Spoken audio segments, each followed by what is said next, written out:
On the day of closing argument, to approach sidebar, the court indicated through multi-level hearsay, we'll all agree that it was some sort of multi-level hearsay suggestion that there was some sort of misconduct by the jurors or by a specific juror. We pressed the issue at sidebar and asked who the source was. At that time, for the first time, and asked who the source was. At that time, for the first time, we were told the name Lieutenant Fanning. We obviously recognized You were not, that. just so we're clear, you were not told that by me. No, we were told that by, and I'm getting to that as well. We were told that by Ms. McLaughlin. She's the one that indicated that it was reported. I'm sorry. That's not right. That's not right. We pressed the issue on who was the source. I believe the court then inquired of one of the court officers. Who are in charge of the jury. Your Honor, I'm getting to that. I understand that. But if you'll allow me to make the argument and to indicate what as my declaration says, my good faith belief, based on reasonable belief, this is how we get there. We were then asked, or the court asked the court officer to join us at sidebar. He then indicated that it was Lieutenant Fanning. Ms. McLaughlin then went on to say, and by the way, he indicated that Lieutenant Fanning had reported this, supposedly gotten it from some unnamed or unidentified person. There was no evidence presented at the time, as the court knows. There was no declaration. There was no report. There was no supporting documentation whatsoever, no recording, even though this report to the court through the court officer from Lieutenant Fanning indicated that this juror may be, quote unquote, may be on a recording. And the court confronted that juror with that information. There was a brief colloquy with the juror where she said, not that I remember. No, that was the initial statement that she said in terms of any misconduct. No, I wasn't talking about the case. Over the defense's objection, this very potentially defense-friendly juror was then excused. During that discussion at sidebar, that's when Ms. McLaughlin explained for the very first time to the defense that who Lieutenant Fanning was in this circumstance. And she said that he was the, quote, commander of the extensive security operations that this case has required, period, end quote. That sentence says a lot. It said a lot to me. It does not say he has access to or control over the jurors. It says that and he has. I'm just going to stop you. I'll let you finish in a minute. Okay. Mr. Yannetti, as a Massachusetts practicing lawyer, knows that the court officers are in charge of the jurors. Go ahead, Mr. Jackson. If there is a commander of the extensive security operations over the entire case, there is, Your Honor, no greater security operation than securing the jurors. That is sacrosanct. It's paramount among the security operations that the court embraces. And we were told, I didn't make it up, Ms. McLaughlin told us, we were told he was the commander, not part of a security operation that was outside the court, not part of a security operation that helped parking cars or making sure that citizens got in and out of the courtroom appropriately. We were told he was the commander of the extensive security operations in this case. It is reasonable to conclude from that statement that Fanning was either directly in charge of the jurors, which the court is now telling me he wasn't. Again, you were told that at sidebar that day by Ms. McLaughlin. No, we were not. We were told. I have the transcript. Well, Your Honor, what we were told is what his title was. Commander of the extensive security operations of the court. So we reasonably concluded that he was either directly in charge of the jurors or in charge of the people who were in charge of security of the jurors. But we were never allowed the opportunity to find out exactly what his role was because the court didn't take evidence, refused our request at the time in good faith. Both Mr. Yannetti and I asked the court to take evidence from Lieutenant Fanning. The court I think it was declined. Ms. Little. I'm sorry? I think it was Ms. Little who asked me to. And what was the court's response? The court's response was to decline that invitation. We didn't take any evidence, which would have drawn down on the issue, so I wouldn't have to make reasonable conclusions. I would actually have the information. So, of course, that's one of the issues that is attendant to our motion to dismiss, because it seems wildly inappropriate. Here's what we do know about Lieutenant Fanning. Once his name was uttered, here's what we did know. He's among the troopers that is one of Michael Proctor's supervisors. He interviewed several prosecution witnesses who testified at trial against Miss Reed, including Laura Sullivan, Marietta Sullivan, Bridget Meehan, Heather Maxson. He interviewed all of those individuals, or took part in those interviews. Lieutenant Fanning was at the defendant's home and seized her cell phone in January of 2024, just months before the trial began. Lieutenant Fanning was included on the text chain where Trooper Proctor said he was going through my client's phone looking for nudes. And then his name comes up at sidebar as the commander of the extensive security operations attendant to this case, and he's the source to whom something was reported about juror misconduct. When you couple those two things together, that he's the commander of security and a person who supposedly, through hearsay, overheard a juror making statements about the case, and they have an entire myriad of individuals to whom they could report it. They report it to Fanning, and then Fanning reports it to the court officer who reports it to the court. It is not unreasonable to conclude that he was at least within the orbit of the security operations governing the jurors, which is exactly why we put it in our papers. And without additional information clarifying that, we have no way of knowing that he wasn't involved or didn't have any direct access to the jurors. If he didn't, he didn't. And that's a fact that everybody can agree on. But when we heard the information, the only reasonable conclusion we had, given the fact that he was the source of the information and he was defined as the commander of security over the entire case, not part of the case, the entire case, which includes the jury, that is a reasonable conclusion. So you signed your affidavit 2 weeks ago when you already knew that he did not have any access to the jurors. No, I didn't. I absolutely did Signed not. and sworn under the pains and penalties of perjury this 21st day of February 2025. Correct. On February 21st, 2025, we were still at the first time that it was mentioned that he had absolutely no access to the jurors. He never had any contact with the jurors is when we received our responsive documents from the opposition from the Commonwealth. In that document, they mentioned he never had any direct access. He didn't have indirect access. They make these claims with no verification, by the way, no declaration, no supporting evidence, no declaration from the attorneys who filed the opposition. That's the first time someone actually took the position that he had absolutely no access to any of the jurors, direct or indirect. So when we filed our papers, the information that I just told the court is the information we were working from.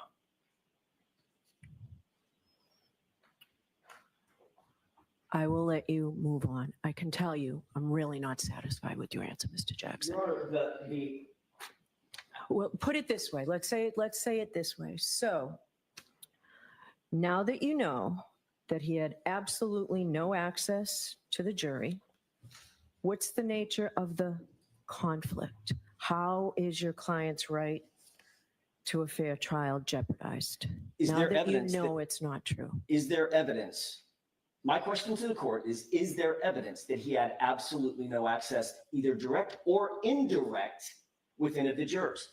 I don't know that to be true. I mean, I take the court at its word, obviously, clearly. So we will move on from that, Mr. Jackson. We'll move on from that. So well, the court's asking what is our evidence of, or what's our indication of the impropriety of him being the person that actually reported this misconduct and ultimately leading to the exclusion of a very, very defense-friendly witness, defense-friendly juror, or presumably a defense-friendly juror, and knowing at the same time that he was intimately involved in the prosecution of my client. That's the reason, because he was at least within the orbit of commanding, according to Ms. McLaughlin, commanding the extensive security services over this case, and he ends up, just ironically, who knew? He ends up being the source of the information that got that juror removed. That's awfully coincidental, Your Honor. And yes, that's the foundation on which we built our argument that shouldn't have happened. He certainly never, ever should have had any access, even in the orbit of the jurors, directly or indirectly. And the court never even inquired as to why he was the one receiving the report. Why Lieutenant Fanning, of all people? who then reports it to the court officer, who then reports it to the court, who then removes the juror. That's an awfully straight line between Lieutenant Fanning, who has an interest in this case, and the removal of a juror. That's improper in our view. And that's why we put it in the papers, and that's why we argued it the way we did. Because we were working off of extremely reasonable beliefs based on information that was provided to us at sidebar in the court's presence. All right, so that's your answer to my question. That's my answer to May I the have a court's moment question. to confer with counsel? Yes.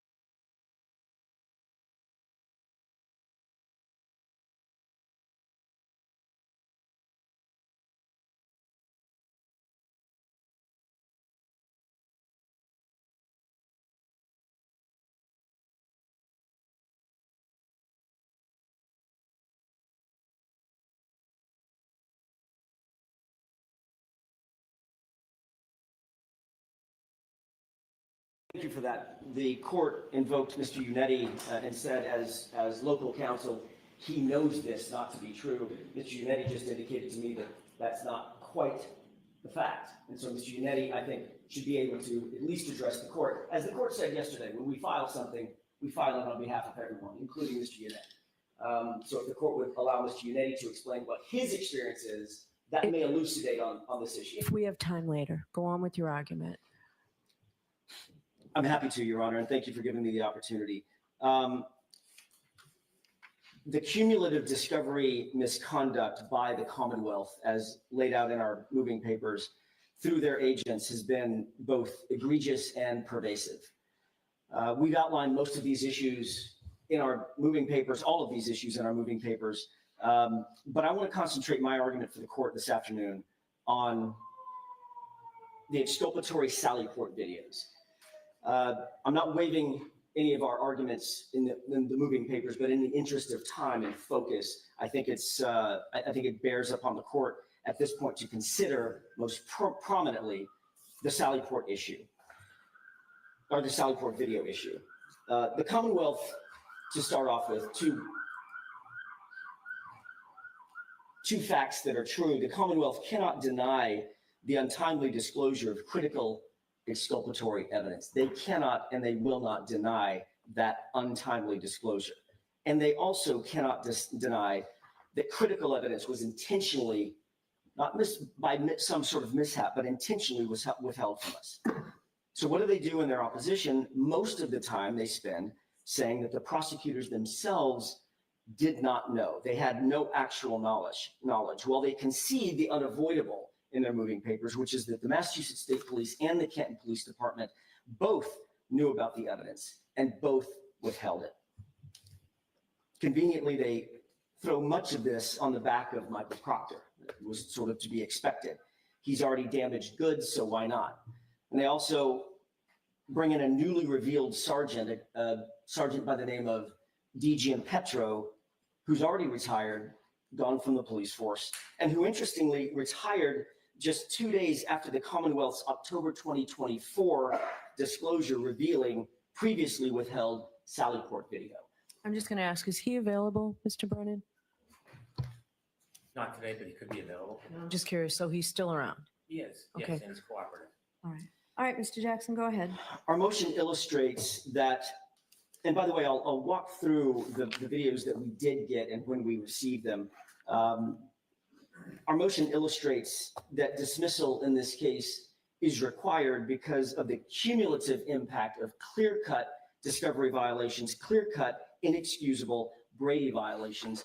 And from a legal standpoint, the conduct in this case is so egregious, it's so pervasive, and it's so deliberate that prejudice must be presumed. We don't have to prove prejudice, it should be presumed. To begin, I want to start the issue by talking about the condition of Miss Reed's passenger taillight. The condition of that SUV passenger taillight at the time it was brought into the Sallyport at Canton PD is of critical importance. And that may be one of the most important facts in this entire case. It's important because we know as a fact now that not a single piece of taillight was ever recovered at 34 Fairview until after that vehicle was in the possession of Michael Proctor and the Massachusetts State Police. That is the foundation on which this entire argument is built. And it is an undisputed fact, although it wasn't undisputed for years. Other material facts that are not in dispute. The Sallyport video has been in the possession and custody and control of the Commonwealth since January 29th, 2022. That is a fact.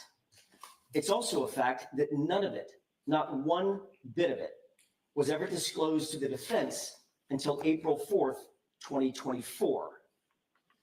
On April 4th, and I want to walk through what videos we did get and when. On April 4th, we got two videos. One was the Sallyport interior front wall. That was the video that was missing 42 minutes, which was the 42 minutes where it would have shown the car being pulled into the Sallyport. And we also received a Canton Police Department driveway video with the SUV on the flatbed, which did not show the rear end of the car.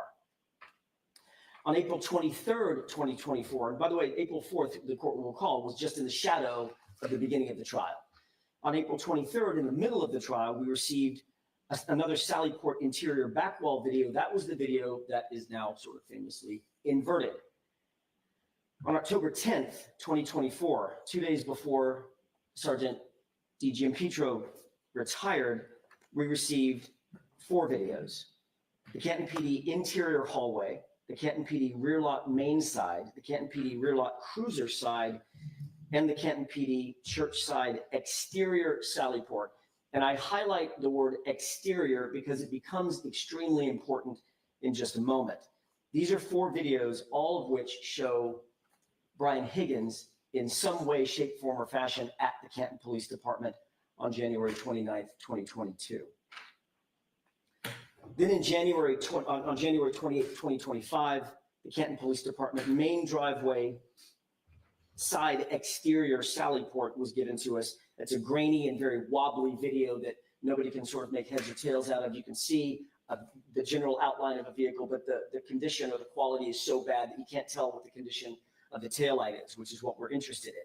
And I bring this to the court's attention, or I highlight this, because this is the second exterior Sallyport video that we ever received. One on October 10th, one on January 28th, 2025. Then on Friday, this past Friday, something pretty remarkable happened. We just received a report from Sergeant Buchnick dated February 28th, which is 4 days ago, 5 days ago now. And he makes an important admission in that report for the very first time during all of this. He indicates that in May of 2024, during trial, he was, quote, provided with a thumb drive and the CD labeled with a Post-it note on my desk to review prior to testimony. He goes on to say, quote, at this time, I reviewed the video and I reviewed video made available to me, which included video footage of the Canton PD exterior Sallyport. Exterior Sallyport. That means that the Massachusetts State Police not only had in their possession exterior Sallyport video, but they knew about it and were reviewing it during trial. But we didn't get any of it until, as I just said, October 10th, we got one. January 28th of this year, we got the other. So that was withheld from us for the entirety of the first trial and all the way until at least October 10th, possibly as late as January 2025. And they've now admitted that. But who else knew about this withheld video in May of 2024 during trial? On cross-examination. So can I just ask, was this of better quality than anything you had had, or was it the same wobbly? Same. Okay. Same. Wobbly, grainy, can't make heads or tails out of hardly any of it. No. The question is, who else knew about this? Did anybody else know about this being withheld from us in May of 2024 during trial? On cross-examination on June 6th, Trooper Buchnick admitted to reviewing video evidence with Mr. Lally in May of 2024 in prep for his testimony. Was that the video that they were reviewing together? Was it the exterior Sallyport video? We now know that Buchnick watched some sort of exterior Sallyport video. He admits it in this report that we just got 5 days ago. And we also know that he and Mr. Lally were reviewing video together before his testimony in May of 2024 because he admitted to that on cross-examination during trial. But I didn't have information about what he was reviewing because we didn't have the videos. So either they reviewed together the inverted video that was then played and knowingly presented false evidence to a jury and to this court, or they reviewed exterior Sallyport video and intentionally withheld it from us. This is binary. It could only happen one of two ways. Either it was the inverted video that they prepped on and then presented inverted video to the jury, which is a problem, or they reviewed external or exterior video and did not provide it to us intentionally. Either way, the withholding that evidence admitted to now by Trooper Buchnick was obviously egregious. It was obviously in error. It was obviously calculated. Another important material fact not in dispute, on April 10th, 2024, the DA certified disclosure of, quote, all evidence. Can I just get back to that, what you were just discussing about May 2023? Yes. How is that exculpatory? Because the videos themselves, as the court will see through the presentation of my oral argument, that the fact that those videos all just happened to either be grainy, wobbly, missing 42 minutes, or from the wrong angle and flipped backward, all tend to show that the Commonwealth doesn't want the condition of the taillight to be seen by anybody when it's pulled into the Sallyport. That is a reasonable inference. In other words, it's the cumulative effect of the bad videos that helps us. That's why it's exculpatory. All right. And also, could you explain to me the prejudice? I will get to the prejudice as I move through now or no. If you can, if you're going to do it later, that's fine. I will do it later.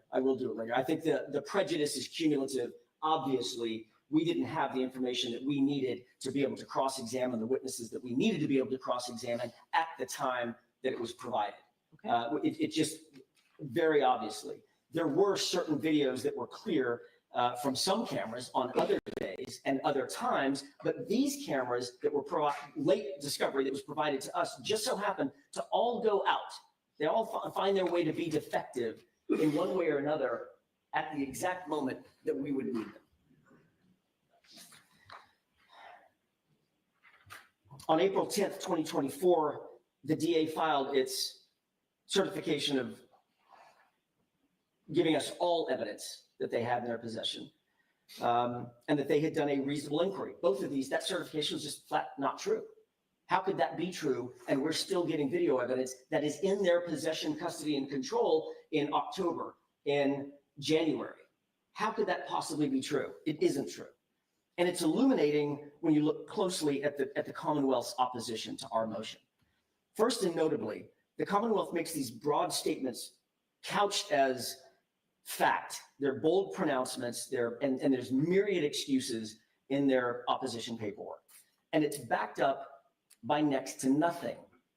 Not a single exhibit at the time they filed their opposition. There's some exhibits that have been lately provided, including some exhibits just a few minutes ago that they're now adding to their exhibit list and to their opposition.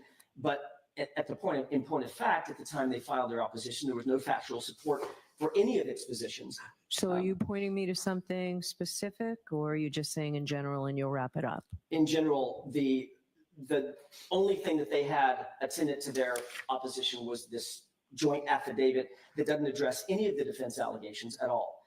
Contrast that with the defense motion, which was supported by nearly 20 fact exhibits. There may be a reason why they didn't support their positions with exhibits at the time. It's because the facts don't support the Commonwealth's position. These are indefensible and indisputable facts that I'm explaining to the court about the turning over of these Sallyport videos. Specifically turning to the Canton PD surveillance video. The opposition says, or reads, The Commonwealth provided the defense with a. I just always like to read along. Where does it say it? What page I you on? don't have the page number. Okay. It's the point at which the Commonwealth indicates that they provided 90 photographs. Okay. Crime scene photographs in support of the vehicle in the Sallyport. That is a distraction. What they don't mention in their moving papers is that the date of those photos were all February 1st, 2022.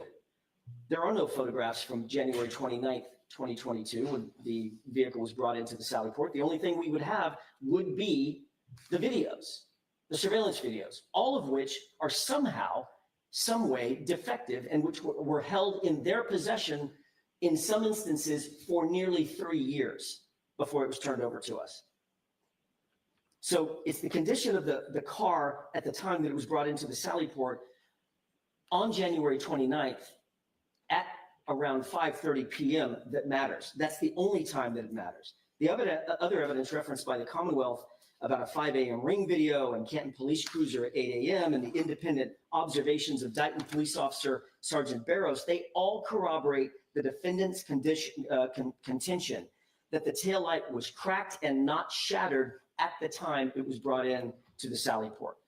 And we're still talking about the condition of the taillight, obviously, when it was brought into the Sallyport. The Commonwealth next mentions that Lieutenant O'Hara from the CERT team arrives at 32 Fairview Road at 4:56 p.m. They then go on to mention that he was preceded by another trooper at 4:54 p.m. and that the car got to the Sallyport at 5:30, suggesting, obviously, that the search began and taillight pieces were found before the car ever arrived. That would be interesting if it were true, but it's not true. It's a distortion of the truth. It doesn't matter when the CERT team actually arrived and drove up there and sat in their warm cars and waited for other team members.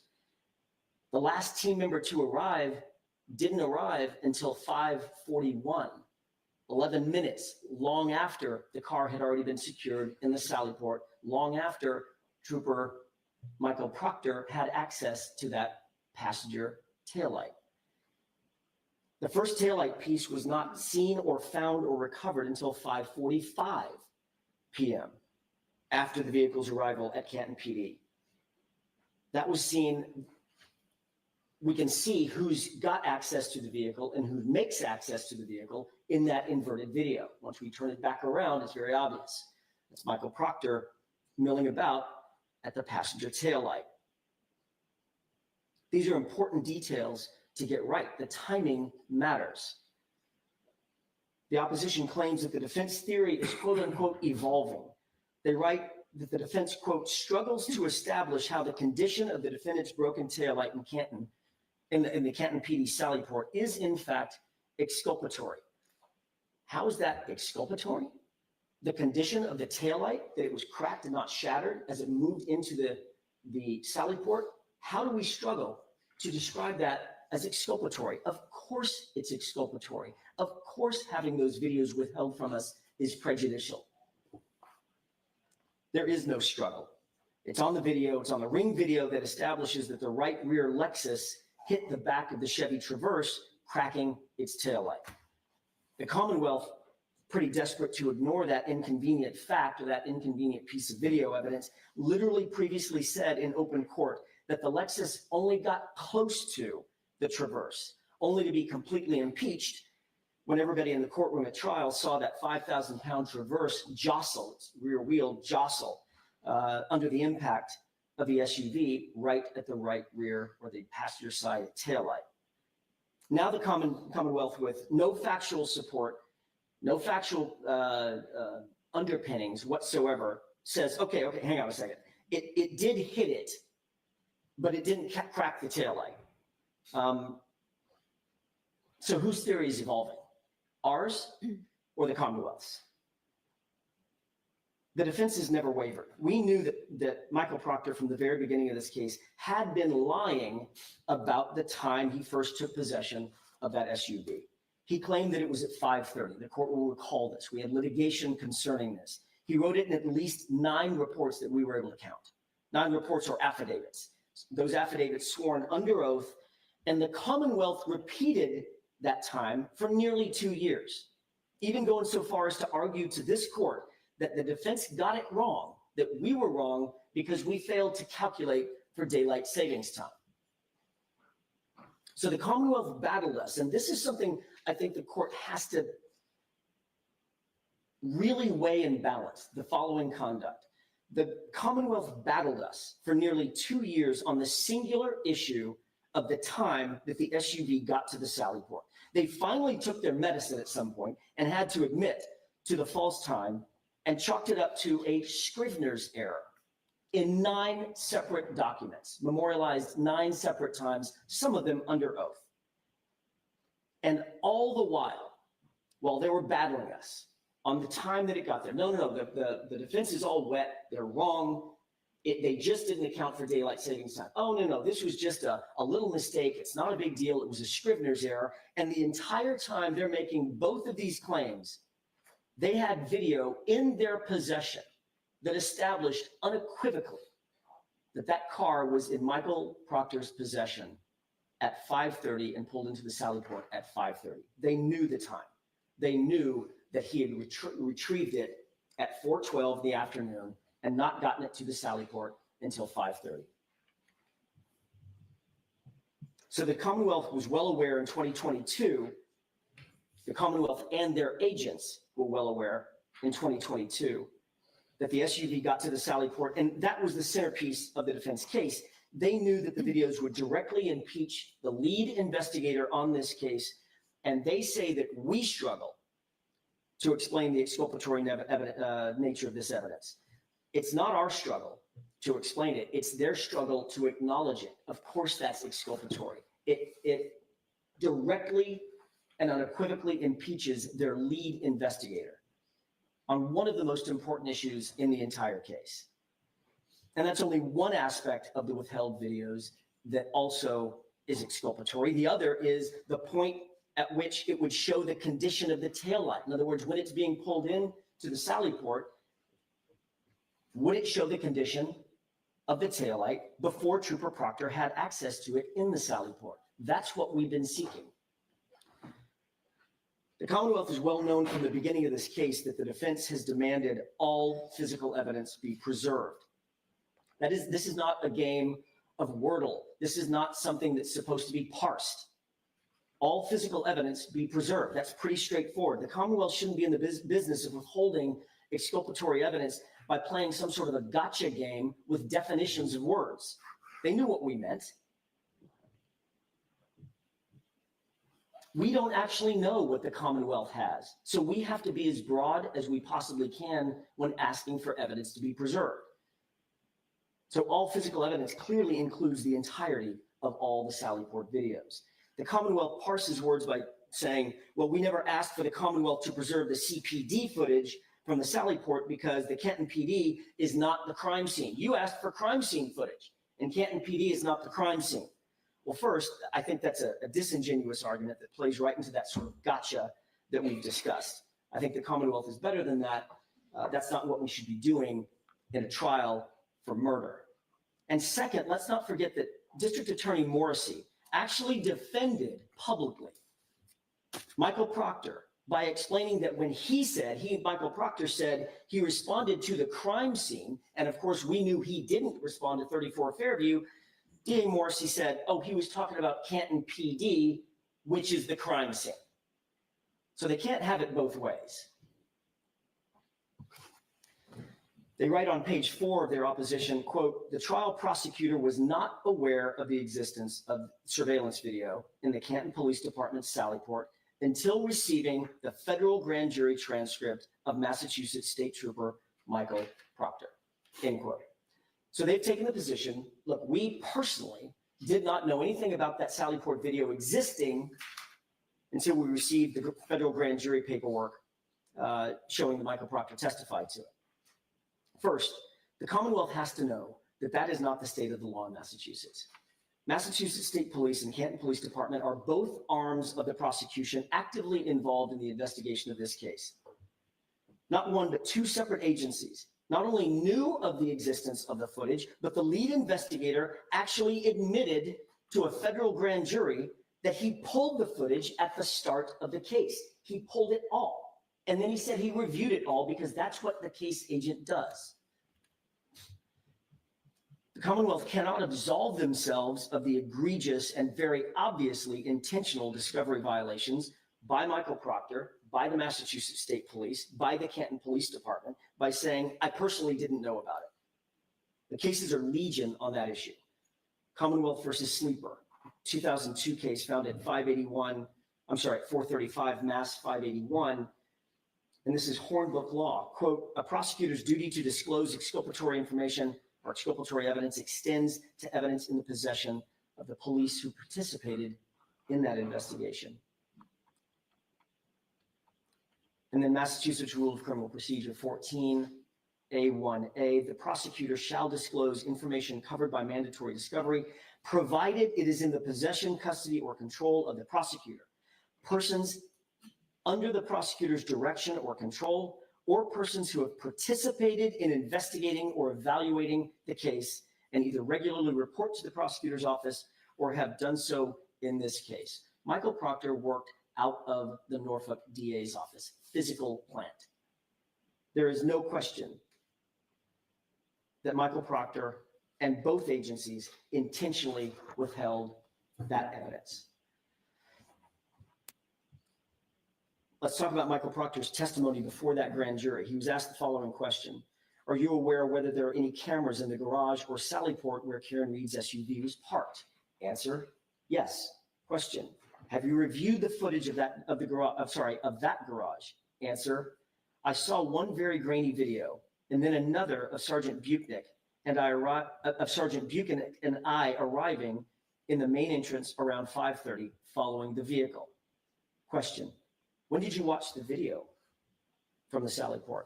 Answer, I haven't reviewed it, sir, in quite some time. So do you have those page numbers for me? I can get them for you, Your Honor. Okay. I didn't cite them in my notes. Yeah, if Ms. Little can get them for you before you finish, Of that course. would be helpful for my review. I haven't reviewed it, sir, in quite some time, so I can't recall what's on there. Question, why did you review video of the Sallyport? Answer, we review every video we pull. We pull a lot of video. It's on the case officer to watch it. By his own admission, Your Honor, Michael Proctor recognized himself in a video along with Sergeant Buchanan. That was likely the video that ended up being inverted by where Michael Proctor was by the passenger side taillight.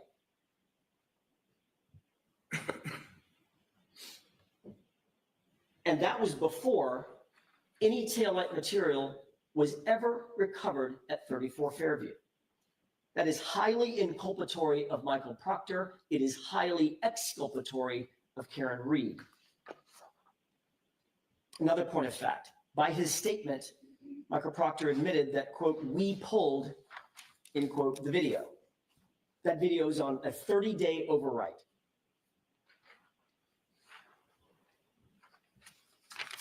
The Michael Proctor testimony in front of the federal grand jury is at page 79, lines 1 through 13. Thank you. Thank you, Ms. Little. Exhibit C is in Charlie. Okay.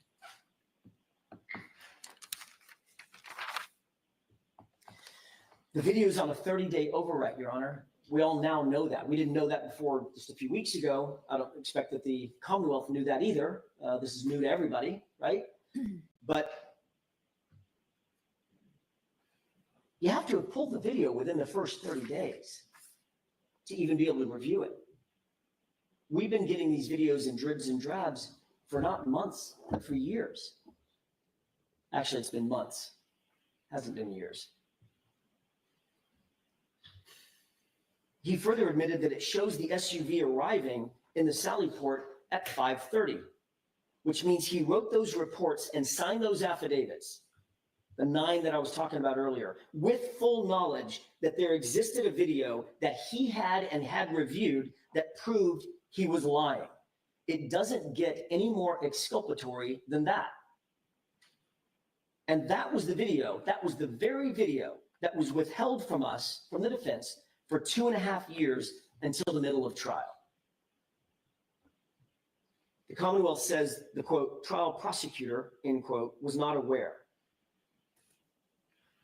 It's becoming a relatively common refrain in the opposition.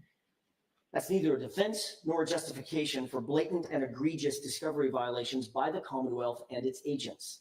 The fact that the trial prosecutor, whoever that is, it's an interesting use of a name, of a pronoun. I don't know who the trial prosecutor is, but apparently the trial prosecutor, according to the Commonwealth, didn't know anything about this. But that's not a defense. Who is the trial prosecutor? Is it Adam Lally? Is it Laura McLaughlin? Is it both of them? And why are they only referring to one trial prosecutor when there were clearly two in the courtroom? They make the statement with no factual support for that anywhere. Again, the only affidavit that was supplied was a type of affidavit I've never seen before, where it's signed under oath by 3 different people. So which sentence goes with which person under oath? The single declaration is odd, to say the least, but it certainly doesn't define who's responsible for what statement in that declaration. We certainly know that it was not Hank Brennan. He was not involved in the first trial, so it can't be him. The Commonwealth writes, quote, the prosecutor had not been alerted to its existence by investigating officers, end quote, but claimed that on April 4th, they promptly presented the defendant with 9 surveillance videos in its possession. The Commonwealth received the federal materials. Were those all from the Canton Police Station? I'm sorry. Were those all from the Canton Police Station, those 9 videos? My understanding is those were from the Canton surveillance. They're talking about the Canton. I didn't go back and audit which 9 they're talking about because I thought we only received 8, but I believe they're all from the Canton. Ms. Little, were they all from the Canton Police Department? Yes, Your Honor. Okay. The prosecutor had not been alerted to its existence by investigating officers, but on April 4th, they promptly presented it to the defense. The Commonwealth actually received the materials that highlighted the fact that these existed in February of 2024, probably around February 21st, 2024, because that's when both sides got all the federal materials. That is not prompt. We presume that Mr. Lally has daily communications or had daily communications with Michael Proctor as the investigator, the lead investigator on the biggest case that the Commonwealth, this office of the Commonwealth has seen in a long time. And it took 2 months to produce an incomplete production of these videos. We didn't even get all of them at the time. The Commonwealth writes, quote, the quality of the video is poor in certain portions. However, this is the condition it was recorded in. Says who? That's a fact question, one that needs to be answered. And it's an important question. Who says that the Commonwealth received these, or I'm sorry, who says that this is the condition that those videos were recorded in? We've got no facts to support that whatsoever. And then the Commonwealth goes on and says, and that was the condition in which it was received by the prosecutor. That's also a fact question that needs to be answered. And these questions could be answered with a proper evidentiary hearing. The Commonwealth's representations about Louis Jutras, the technology director for Canton, being subject to cross-examination about the Canton PD video surveillance system is also just not true. They indicate, well, we had access to Louis Jutras and could have cross-examined him on all of these issues. Louis Jutras was called for a very specific reason, the town library video. We had no way of knowing at that time that he had any connection whatsoever with the Canton police video system. We were not told that until well after trial. That was never disclosed to us. And I think Mr. Brennan used this phrase not long ago, that would have been nice to know of Mr. Louis Jutras. The first time Louis Jutras was ever disclosed to as the person who installed the cameras at Canton PD was in a report dated October 10th, 2024. According to Colleen Crawford, and the court's heard her name as well, one of the Commonwealth's experts, Jutras indicated that he replaced and disposed of the camera capturing the inverted video at some unidentified point between January 29, 2022, when the inverted video was actually taken, and July of 2024, because it was quote unquote defective. Interestingly, that's the only video that's clear. It's inverted, but at least it was clear. And that's the camera that, according to the Commonwealth, was replaced as defective. A week after filing its certificate of compliance, after the defense brought to the court's attention that 42 minutes was missing from the Sallyport video that we did receive, lo and behold, the Commonwealth produces a new video that also purports to show the passenger side taillight, except as the court now knows, that's the one that was inverted. In the moving papers, in its opposition papers, the prosecution says, well, the prosecution had not previously received this video or knew of its existence. This is now the third or fourth time the Commonwealth sort of runs to this argument. I didn't know. We did not know about its existence. No matter how many times they write it, however, it does not change the Commonwealth's responsibilities. It doesn't change the prejudice that the defense suffered. We should have had these videos at the very beginning. So, Mr. Jackson, I'm just going to ask you how much longer, this is the luncheon recess, but how much longer are you going to be? Probably 45 minutes, I would say. All right, so we'll break. What, memorize, please?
All right, Mr. Jackson, go ahead and continue. Thank you, Your Honor. When we left off before lunch, we were discussing the inverted video.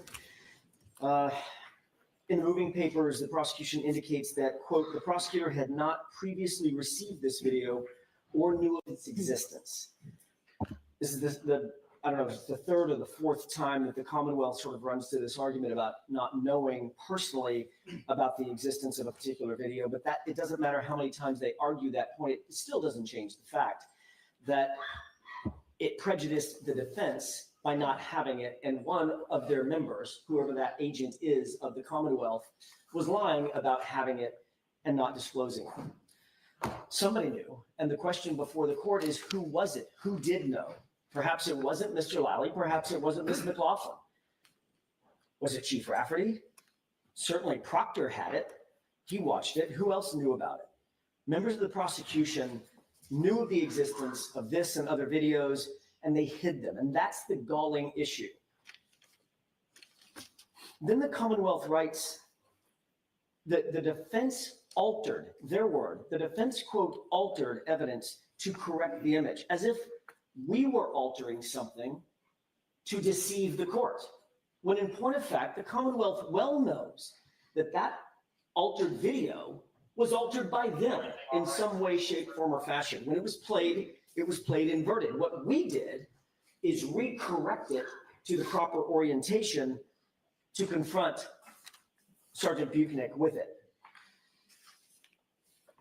They indicate that they played the entirety of the video, of the corrected video, to somehow suggest that the Commonwealth during this debacle had clean hands. And that's just not true. Over the course of 2 days, the court will recall 2 days worth of testimony. Day one with Sergeant Buchanan under direct examination by Mr. Lally, going into the next day, still under direct examination by Mr. Lally. They played that video completely inverted. They talked about it, they discussed it, they described it. Not once did Sergeant Buchanan or Mr. Lally inform the jurors or the court that the video was actually altered, that the video was actually backward. Not one hint to the court or the jury members. When the defense stood up and began questioning Sergeant Buchanan about that video, that was the first time that he admitted that it was inverted. He used the phrase mirror image, and that he knew that it was inverted. Amazingly, that was the same time that Sergeant Buchanan started having trouble with his memory about who was actually depicted in that video. The court will recall before I stood up on cross-examination, under direct examination by Mr. Lally, Sergeant Buchanan was very quick to point out that the individuals on that inverted video were himself and Michael Proctor. And they made the point that Michael Proctor never approached or had any access to or didn't manipulate in some way, shape, form, or fashion. This was the intimation by the Commonwealth, that passenger taillight. The Commonwealth has now conceded that that person was, in fact, Michael Proctor. It's notable that the Commonwealth went to great lengths to state that, quote, Trooper Proctor, and this is in their opposition, Trooper Proctor is standing feet away from the defendant's vehicle and never touched the right rear taillight, end quote. That's a statement made in their moving papers, specifically on a fact that is of great material importance to this case. The three of them signed, the three prosecutors signed an oath and a declaration, and the court just called the defense out on signing a declaration or an oath.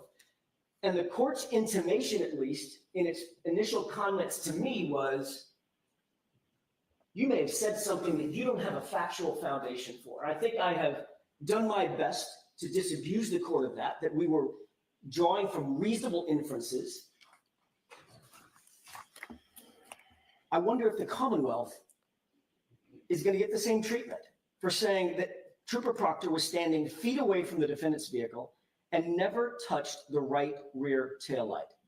That's a very bold statement for the Commonwealth to make, and it's also completely untrue. It's not supported by a single fact.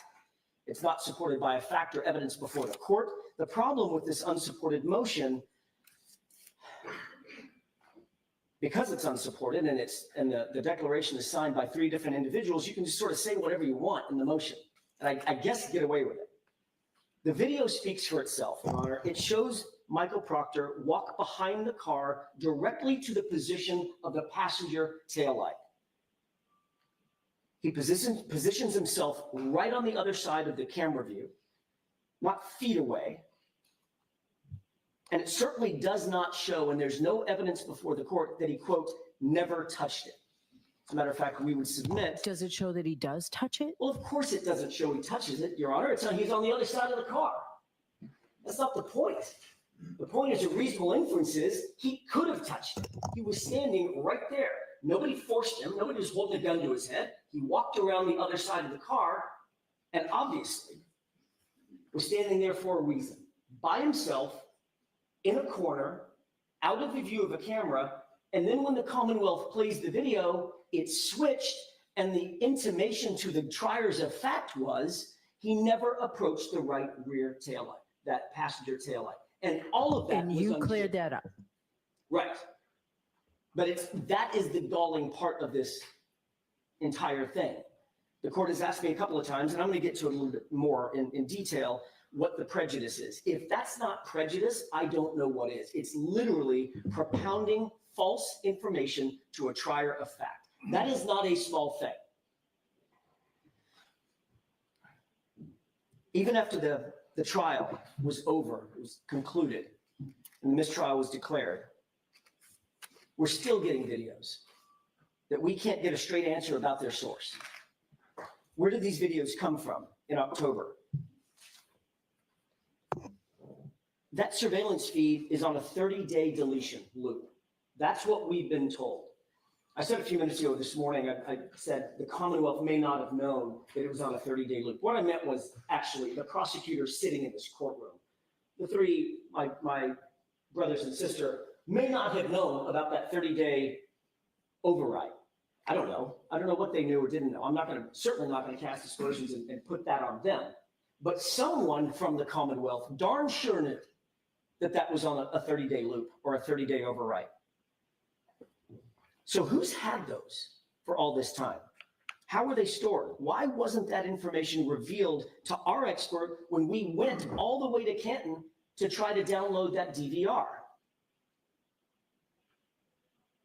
Where's the original? Where are the copies? These are questions for which we need some facts. And the fact that those have been withheld from us is exactly the kind of bad act and bad faith that demands that the court presume prejudice in the case. A few minutes ago, the court asked me before lunch, what is the prejudice? There's plenty of actual prejudice, but I'll get to that in just a second when I speak a little bit about the law at the end of my comments. We don't need to prove actual prejudice because the law presumes prejudice against Ms. Reed because of the bad conduct on behalf of the Commonwealth.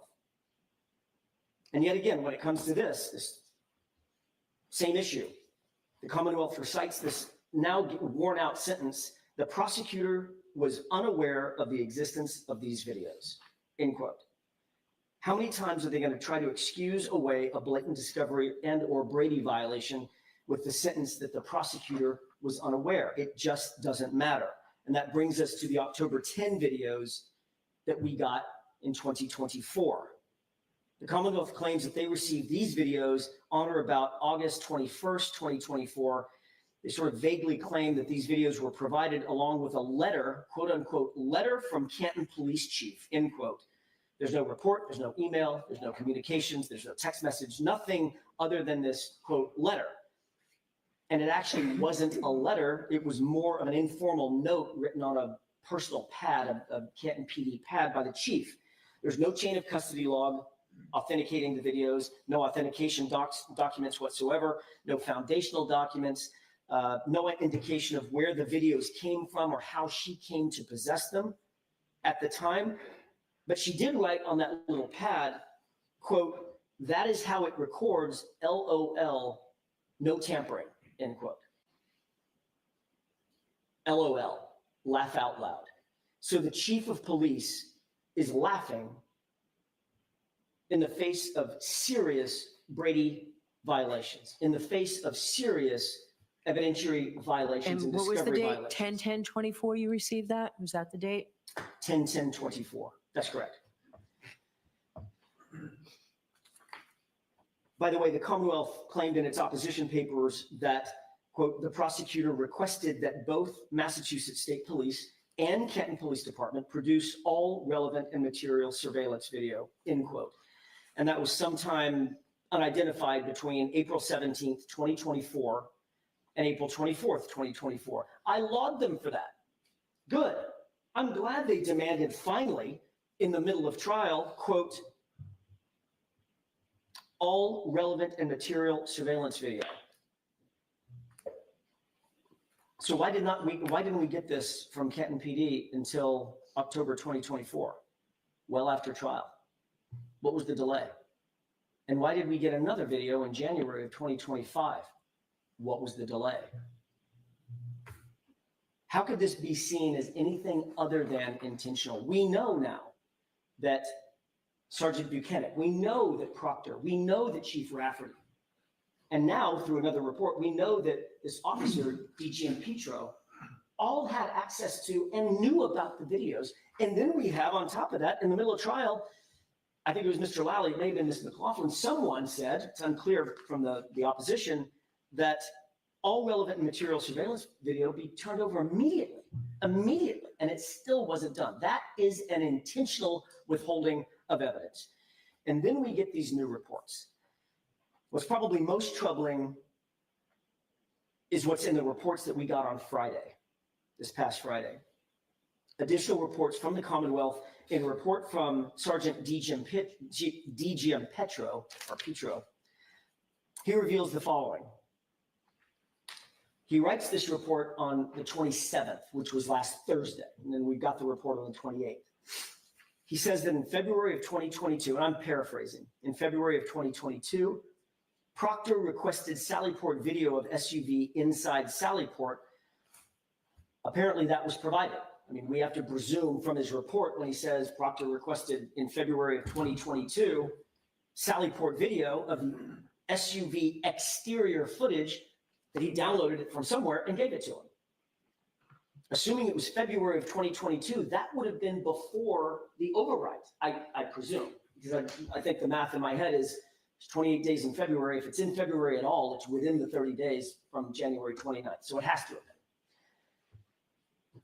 Then he writes that in June of 2023, Proctor requested Sallyport video again of the SUV exterior footage. Quote, this is from his report, I believe this may also have been the approximate time that I downloaded video recordings that covered the entire time frame that the suspect's vehicle was held at the Canton police station, end quote. He goes on to say, quote, due to the large size of the files at that time, I had to break it down into 6-hour blocks for ease of exporting. This is the first we're hearing of any of this last Thursday. How is that? Sure. Ms. Lewin just handed me a clean copy of the DGM Petro report. I would like to have this marked and appended to our motion to dismiss if it's okay. Sure. Did I get that attached to your motion to change the scheduling? You, You yes. probably did. So I've seen it. Okay. May I approach? Hold on. What, Ms. Little? We'd still like to make it part of the record if that's Sure. all right, Your Honor. Sure, I just wanted to know whether I needed a copy because I have a copy. I've seen it. May I approach? Yes. Okay.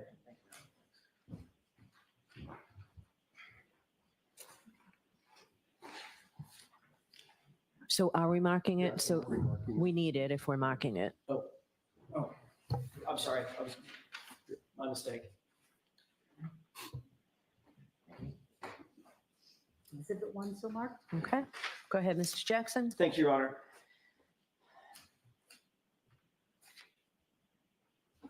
The question is, how in June of 2023, now I'm going to go a little bit slow here just because It's linear. The argument is linear. In June of 2023, according to DGM Petro, he downloaded every single bit of video of that car while in the Sallyport or while at Canton PD in Sallyport. How is that possible? How could that be? As of February 28th or maybe March 1st, those videos are gone. So how could he have access to the whole thing? It's because someone at the Commonwealth downloaded the whole thing. They saved it. Or the only other explanation is that DVR was not at the time on a 30-day override. It's the only two explanations. Again, this is binary. So in April of 2024, as the court knows, we got additional video, and that's the inverted video. In the spring of 2024, while trial was being held, DGM Petro, quote, it says, quote, I downloaded some video recordings that you and I believed may be needed to refute claims being made by the defense. The you and I is him to Chief Rafferty. That's who this report is to. And it includes footage of Higgins.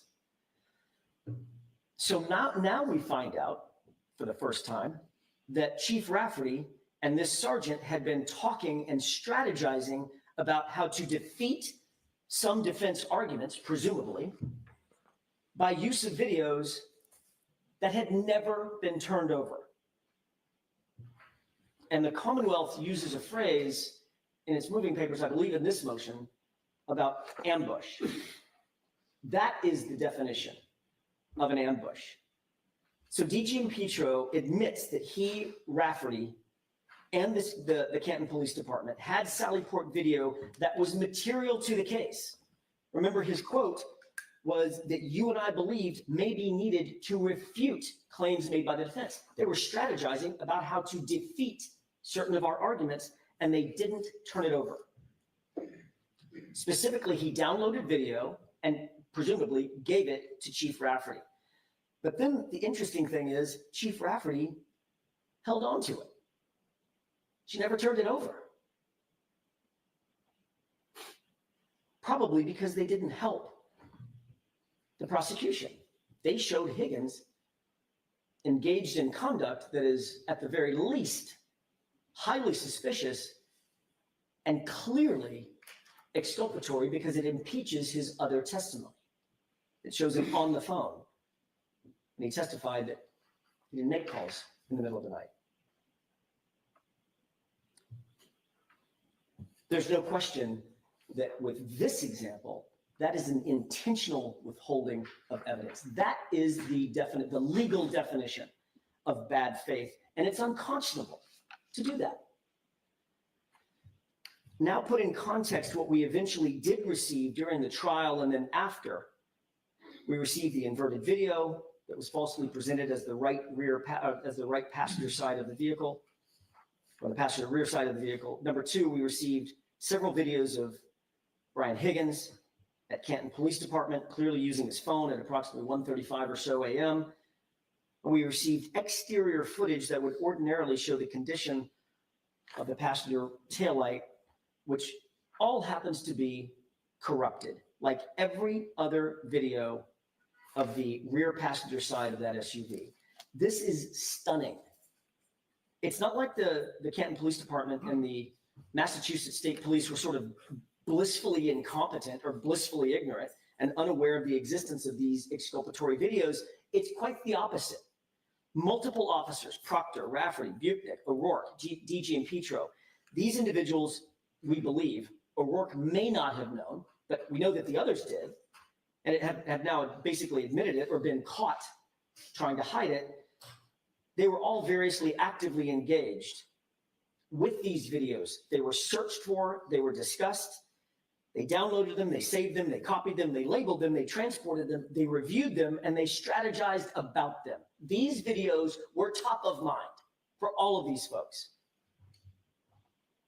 We know there were hours and hours and hours of footage that was so large it had to be broken down into 6-hour blocks. All of that was pulled. And none of this footage was disclosed to the defense before April of 2024. And most of the files that have been turned over so far have been turned over after the trial was over. We had no idea this footage existed, and to this day, it continues to be, the bulk of it continues to be withheld from the defense. And then we move to Sergeant Buchanan's actual report. As I indicated, he wrote a report last Friday as well, dated the 28th. Quote, in furtherance of the John O'Keefe Canton homicide investigation, sometime in early spring of 2022, I was made aware that a request had been made by Trooper Proctor and then fulfilled by Canton PD for surveillance video as it related to the arrival and storage of the Lexus SUV belonging to Karen Reed. This was the spring of 2022. He knew. At Trooper Proctor's request, I proceeded to Canton Police and picked up the digital media storage containing said video and transported it to the Canton, Norfolk District Attorney's Office and turned it over to Trooper Proctor. I did not review this video at this time. What date did he do that? The same date? He says at this time, but it's the sometime early spring of 2022. That's the best he can do in his report. Paragraph 2, in July of 2023, so this is a little more defined, I was once again made aware by Trooper Proctor that a request had been made to Canton PD for additional video and that it was ready to be picked up. Since the Canton Police Department is conveniently located on my route of travel to work, I stopped by and picked up the CD from the front desk of the police department, which was labeled Trooper Buchanan with a yellow Post-it note. I further added Canton PD 12922, and then the case number, which is, or their case number, 2022-112-33, to note to more accurately identify the item and transported it to our office, subsequently turning it over to Trooper Proctor. So there's a second CD, now in July of 2023. I did not review that video at that time. See the attached copy of the Post-it note. Final paragraph, in my preparation for trial in May of 2024, I was provided with a thumb drive and the CD labeled with a Post-it note on my desk.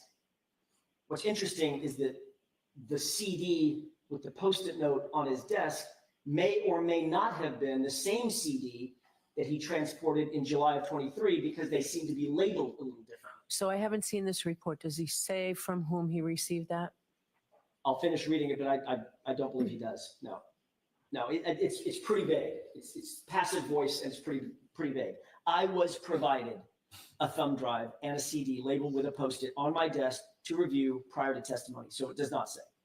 At this time, I reviewed video made available to me, which included video footage of the Canton PD exterior Sallyport. This video was labeled with a Post-it note on a CD, and it contained a video of the interior of the Sallyport, which was grainy and had a camera vantage point from the front of the Sallyport.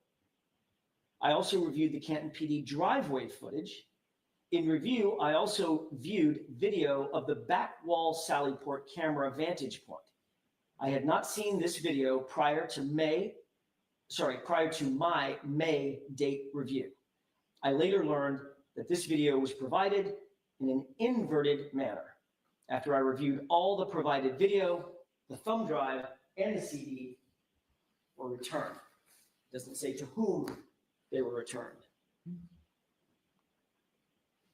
Your Honor, if I could mark this report as well. Sure. Do you have an extra copy for me? I do. It does have one highlight on it. May I show it to Mr. Brennan? Yes.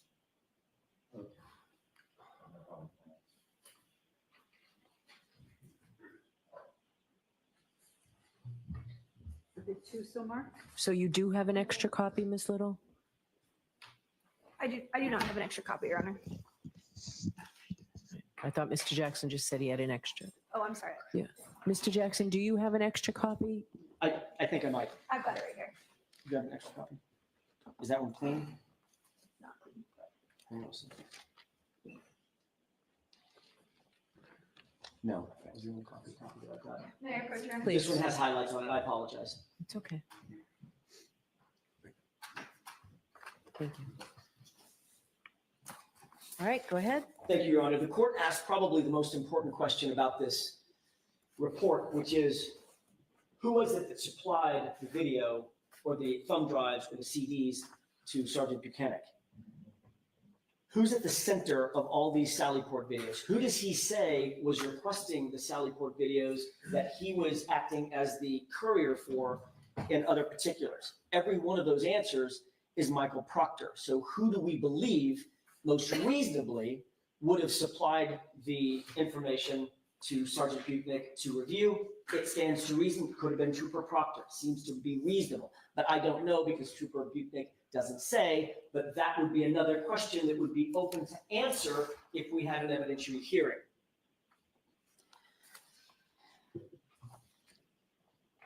Michael Proctor was receiving the footage directly from DG Impetro, dating all the way back to February of 2022. He was the one receiving the footage directly from Buchanan, dating all the way back to the spring of 2022.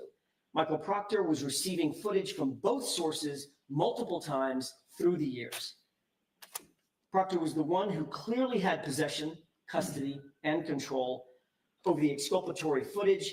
It was his, every bit of it.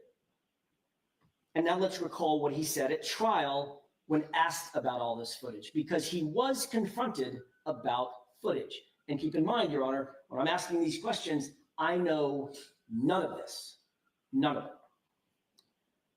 it. Michael Proctor lied during his testimony, but he knew that we couldn't impeach him. There was no way I could impeach him. I didn't have any of these videos to impeach him with because we didn't have any of the evidence that had been secured concerning that Sallyport. Question: there's surveillance video from Canton Police Department's Sallyport garage that wasn't turned over, right?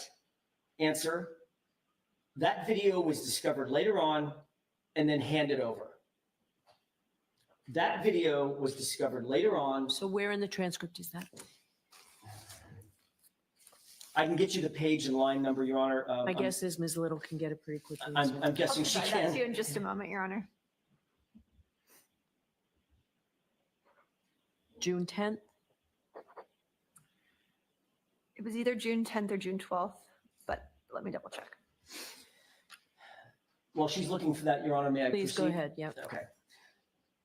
The only thing it's important to remember from a date standpoint, we'll get the date that he actually testified to this, but from a date standpoint, the only thing that had been handed over at the time that he testified to that was a single video with 42 minutes missing and a flatbed and the flatbed driveway footage outside the Sallyport that doesn't show much of anything. It's now been proven, that testimony, that video was discovered later on and then handed over, suggesting there was either only one video or all of it was discovered later and turned over. Both of the clauses in that sentence are a lie. The video wasn't discovered later. It was discovered in February, at the latest February of 2022, just days after this incident. He asked for it and he received it, according to Sergeant DG Impetro. And it wasn't turned over either. None of it. But at trial, we didn't have the truth. I couldn't impeach him with this. He made sure that all the footage was delivered directly to him, starting days after this incident. And he controlled it, he hid it, and then he lied about it. That is the definition of bad faith. That is the definition of withholding exculpatory evidence. That is a definition of suppressing Brady evidence.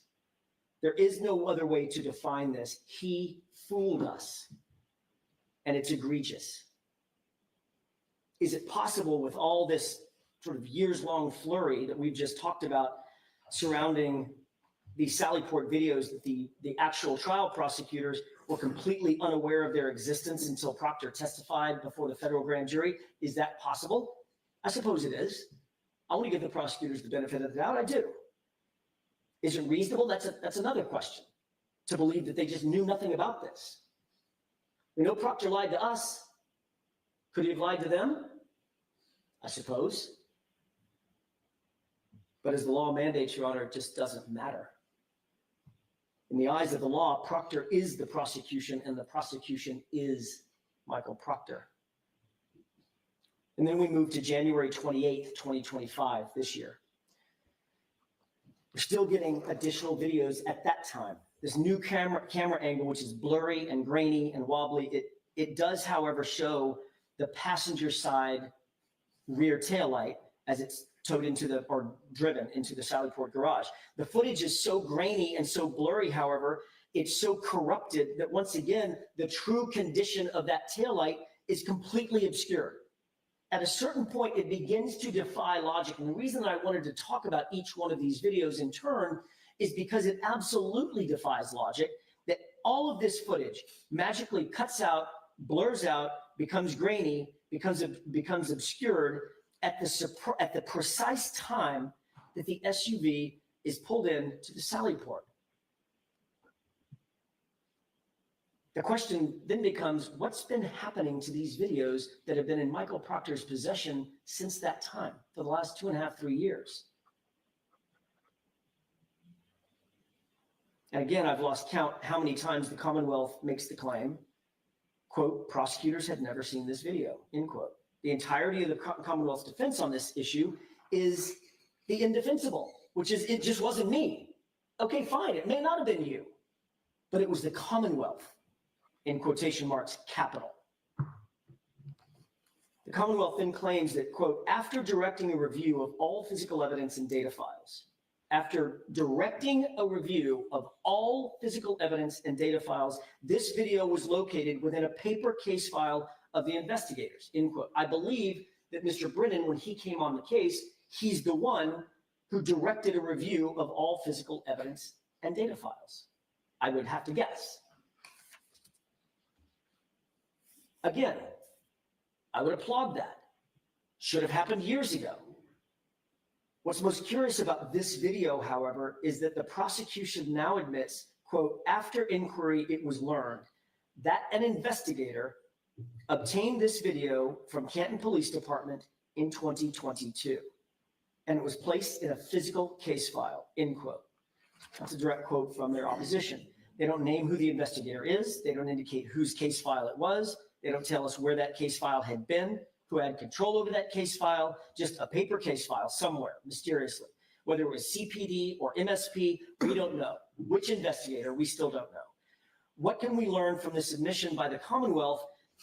That investigators did, in fact, download the Canton PD videos in 2022 before they were overwritten. That's the only way these videos could exist. We've talked about that. And what we don't know is where the rest of them went and why we don't have them and why we didn't have them for the first trial. The Commonwealth basically concedes that it is in direct violation of its discovery obligations not to have turned over these videos that were in their possession. But it makes the claim that it doesn't matter because, quote, the poor quality of the video makes it difficult for either party to benefit from the video, end quote. In its opposition, it sounds like more of a desperate argument than anything else that these cumulative, that these egregious errors don't justify the court taking any action because they claim, quote, there's no evidence of bad faith. I would take issue with that. But the quote goes on, there's no evidence of bad faith on behalf of the Commonwealth, nor any of its agents, particularly where the Commonwealth is equally aggrieved by the poor video quality and inability to obtain a forensically extracted copy of the surveillance video. Equally aggrieved. First, in that sentence, the Commonwealth admits that the defense is aggrieved. They say they're equally aggrieved, however. Aggrieved means wronged or unfairly treated or suffered harm or injustice. Merriam-Webster defines aggrieved as suffering from an infringement or a denial of legal rights. You bet we're aggrieved. But the Commonwealth can't claim that they're aggrieved when they're the ones doing the aggrieving. It doesn't work that way. The Commonwealth concedes that there's irreparable harm. They acknowledge that the forensic videos were destroyed, or at least they claim now that they're destroyed. We can never obtain the information necessary to establish the validity of any of these videos or whether and by whom they may have been manipulated, if at all. The Commonwealth can't shift the blame because the videos have literally been in their possession the entire time. It was their actions and the actions of their agents that caused this irremediable harm. Your Honor, this is, as I said, this is the definition of bad faith. And this goes back to the court's original question this morning, which is, can you describe the prejudice that Ms. Reed has suffered? And I think we've done a pretty good job of describing that throughout this argument. But the definition of bad faith means we don't have to prove actual prejudice. Prejudice is presumed under the law. If we're to believe the declarations that were submitted by ADA Lally and ADA McLaughlin and ADA Brennan, then at the very least, there is no other conclusion but that Michael Proctor and other investigators intentionally secured these videos. They withheld the evidence from us, and they withheld the evidence from the prosecution team. Let's take them at their word. Even after being explicitly instructed to turn over that evidence, that is bad faith. And how many times do they have to say, we didn't know about this? It just doesn't matter. Like I said, let's take them at their word. It doesn't absolve the Commonwealth of its obligations, and it doesn't reduce the prejudice that the defense has suffered.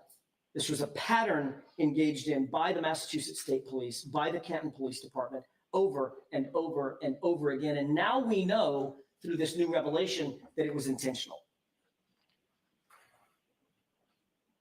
The prejudice the defense has suffered is legally presumed, and it's also factually proven. And thus the only remedy is dismissal. When is dismissal warranted? And this is, I'd like to talk for just a couple of seconds about the legal standards. Where there's misconduct that's so egregious, deliberate, and intentional, prejudice is to be presumed. That means that the defense is not required to show Ms. Reed suffered any actual prejudice because dismissal is necessary to prevent the repetition of this type of misconduct. And that comes to us directly from Bridgman versus District Attorney for Suffolk District at 476 Mass 298. It's a 2017 case. Even if the court does not, and this is secondary to that, even if the court does not presume the prejudice and find that these myriad violations were somehow inadvertent or a mistake, the result of some accident or negligence, this case still has to be dismissed under the second scenario and the second prong because Ms. Reed has suffered actual prejudice by the Commonwealth's violations. We could not cross-examine these witnesses the way they should have been cross-examined at the first trial. The repeated and flagrant discovery violations were not an accident. I think we've established that at this point. They weren't a mistake. There were too many people looking at them, strategizing about them, to then say, I didn't realize their import. They were designed specifically, the fact that we weren't provided the evidence was designed specifically to obtain a strategic advantage over the defense and to get a conviction at all costs rather than to pursue the truth. There are obviously additional Brady violations and prejudices that Ms. Reed has suffered. I've detailed those in our moving papers. And I want to incorporate all of those arguments by reference here as well. But relating to the surveillance footage itself, there's no question that the Commonwealth intentionally withheld it, and they've been withholding it since January 29th, 2022. The Commonwealth can't really seriously claim, Your Honor, that 4 or 5 or however many different law enforcement officers were aware of and withheld the surveillance video or the surveillance footage, and who were supposedly specifically instructed by Adam Lally or his team back in April of 2024 to turn everything over, and it was just inadvertently withheld. This was intentional. And the Commonwealth then compounded those violations by Michael Proctor lying on the stand about his knowledge of the video footage and his turning it over to the defense. It was literally a fraud on the jury.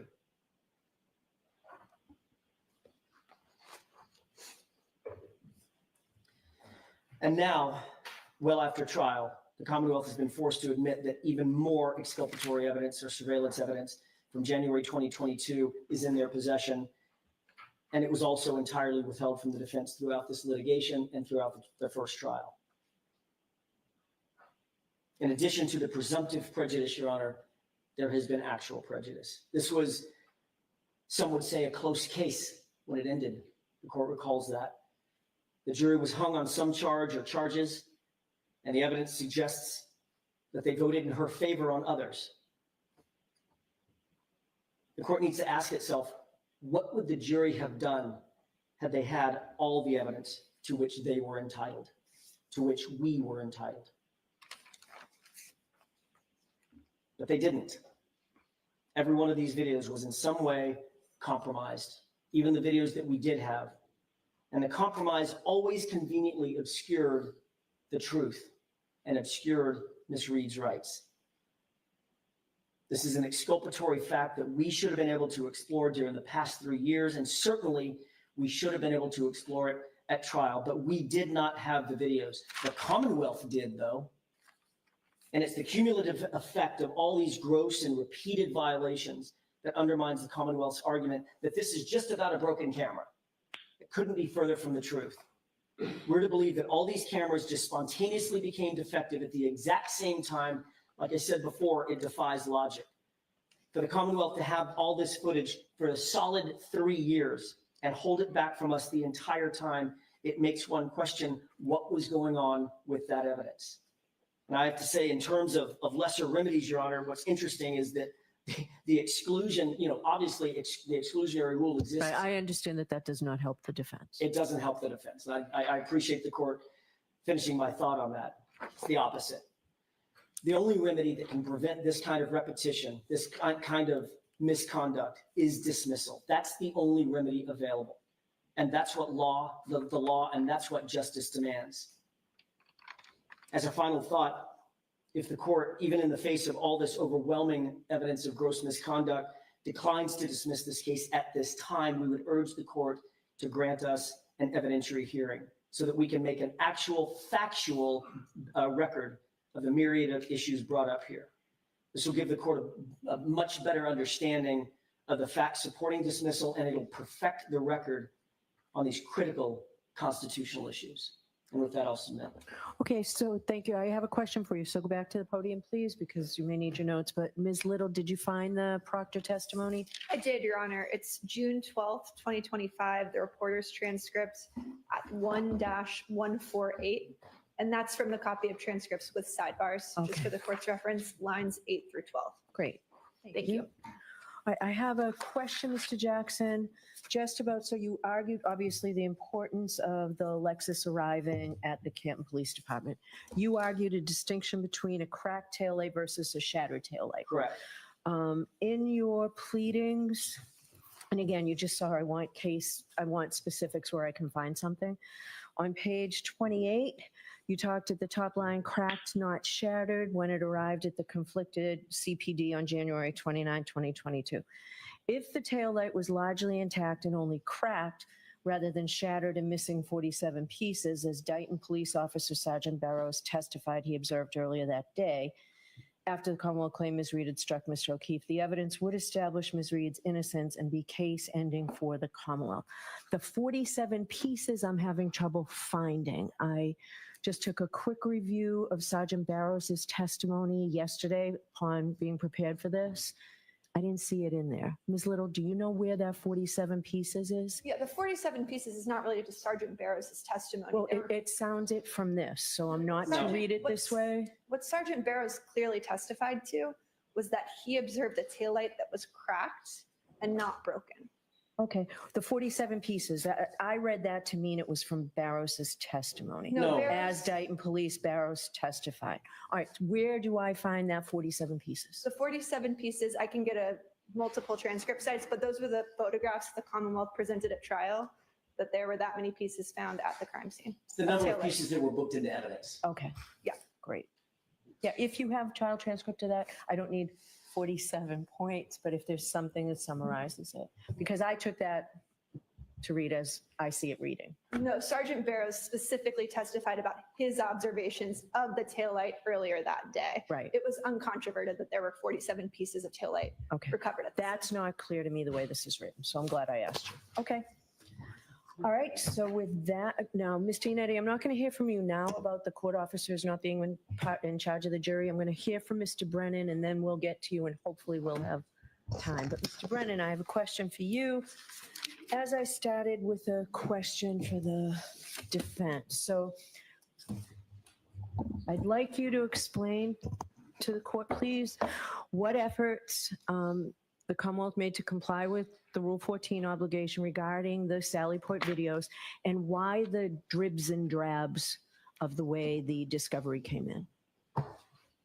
It may be most helpful if I give the court a history as I've learned it about the production of video in this case, Okay? and it will explain in context the production of video and will help create the foundation so the court can understand and perhaps the defense can best understand. All right, and just like I did with Mr. Jackson, if I need to, I'm going to interrupt you Of course. to clarify some of this. So know that that's what I'm focused on. I understand clearly. In November of 2024, the defense asked me to see if I could provide a chain of custody regarding the production of video in this case. And so I agreed that I would do that and made best efforts to talk to as many witnesses as I could, review the discovery, and speak to the attorneys. Now, when I started sometime in late September, I had found the letter from Chief Rafferty with the production of video in August. The letter or note was dated in August. So to start from the beginning, the prosecutors in this case did not have knowledge that there was videos from the Sallyport area. There was nothing about it that was particularly relevant to them. The defense theory did not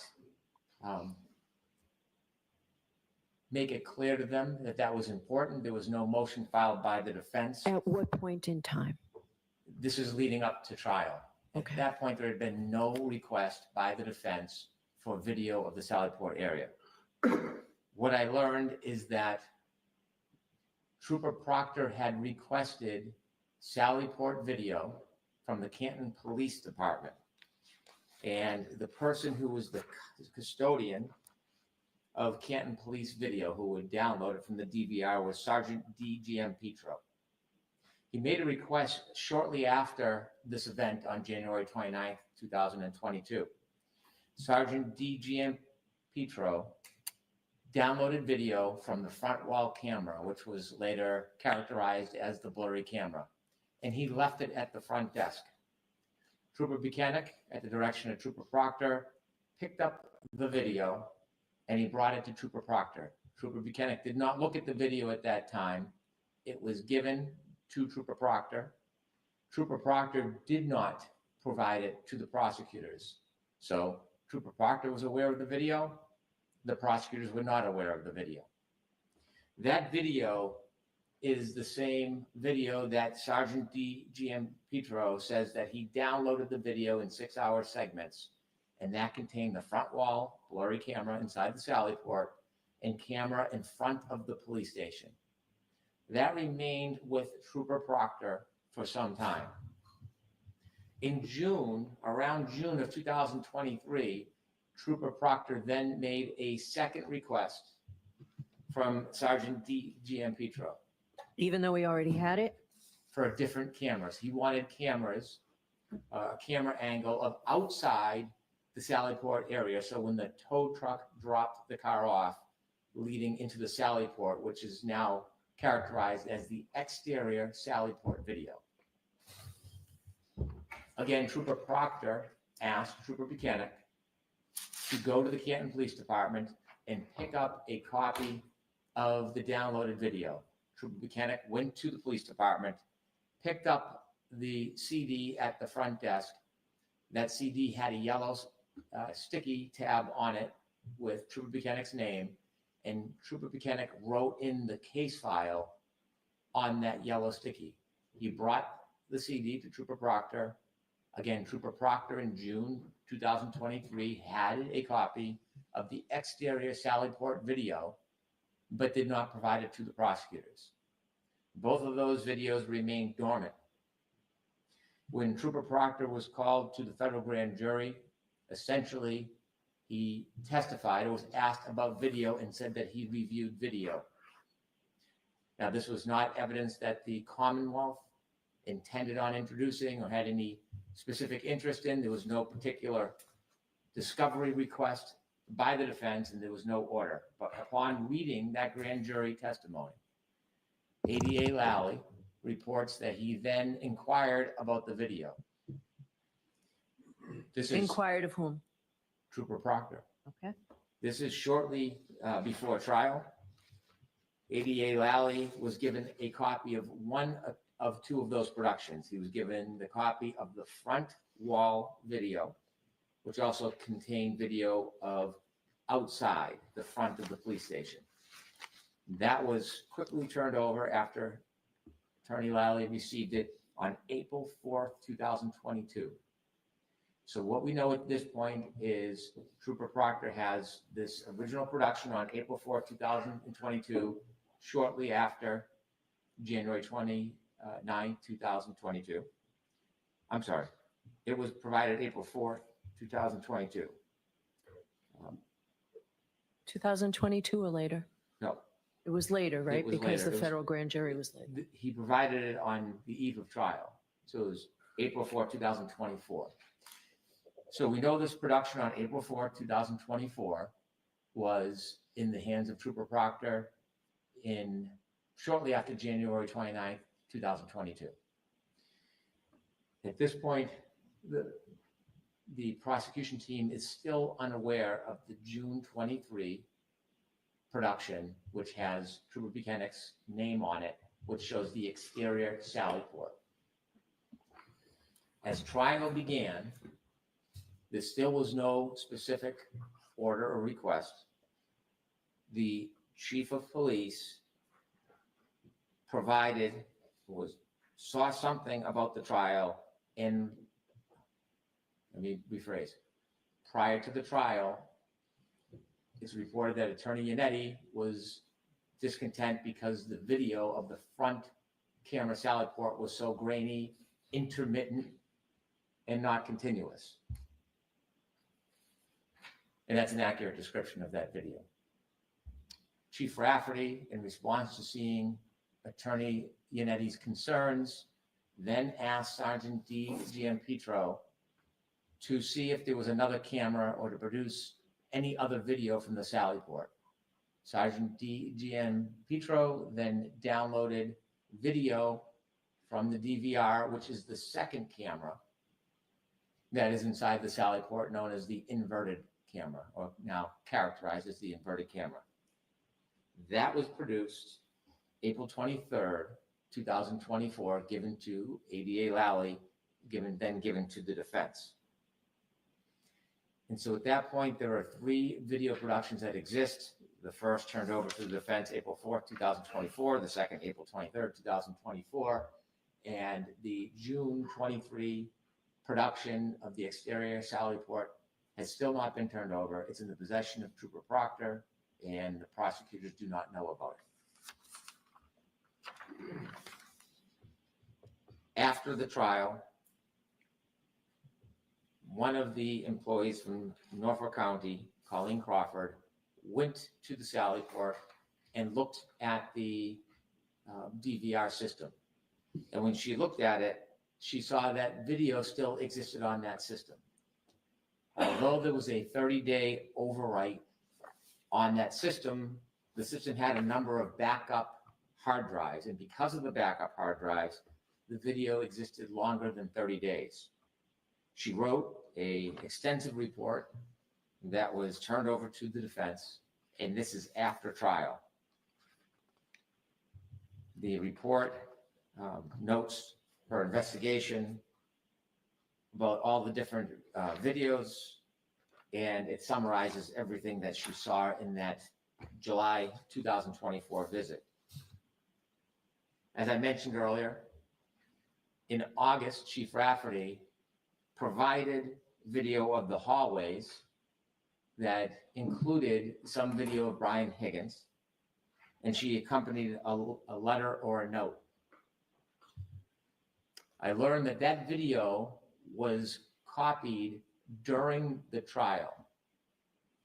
And it is noted in the sergeant's letter, the chief of police and the sergeant were downloading video, not in response to a motion to compel or produce, but rather because they had concerns about accusations that were being made about the department, and they were saving video, in their opinion or from their perspective, to help defend against future false claims against them. They downloaded a number of videos that were then turned over in that August 2024 production. When I first learned of that August letter and note, I turned it over to the defense immediately.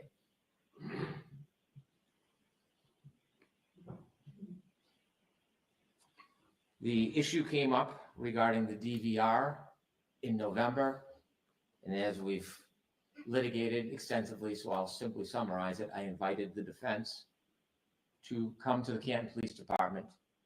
Given the intermittent or spotty production of video, I thought it best they have an opportunity to look firsthand, although I didn't know if the video would exist, as I've said. And then when they came in December, I think it was December 12th, if my memory serves, and learned that there was no longer video stored because it had been overwritten, I then went to the Canton Police Department so that I could have a closer look at the video cameras to see if there was something missing. I toured the entire station. I learned about the videos. And then as a consequence, I spoke to the chief, other officers, and the sergeant unexpectedly. The sergeant told me that he would click and drag copies of video when he would download them from the DVR. Inevitably, we had the litigation about whether the defense was going to download in person or not. And then as I tried to finalize my investigation into the tapes and realizing there was no actual written chain of custody, I wanted best to memorialize it. I had been reviewing all files, data, hard files, but I had not been on the case long enough to review everything. So I asked that the parties of the Commonwealth look through all files, all databases, so that I could help facilitate my review. At that point, I was provided by Trooper Tully the June 2023 CD with Trooper Buchanan's name on it. That is the exterior Sallyport video. And within 24 hours, I provided that to the defense. I then asked both the sergeant and Trooper Tully and Trooper Buchanan to write reports. Since there was no chain of custody, I wanted best to give as much information as I could and document the history of the video. That, Your Honor, is a summary of everything that I had learned, the investigation, and the production of the videos. Do you know which investigator's file it was found in? Trooper Proctor's.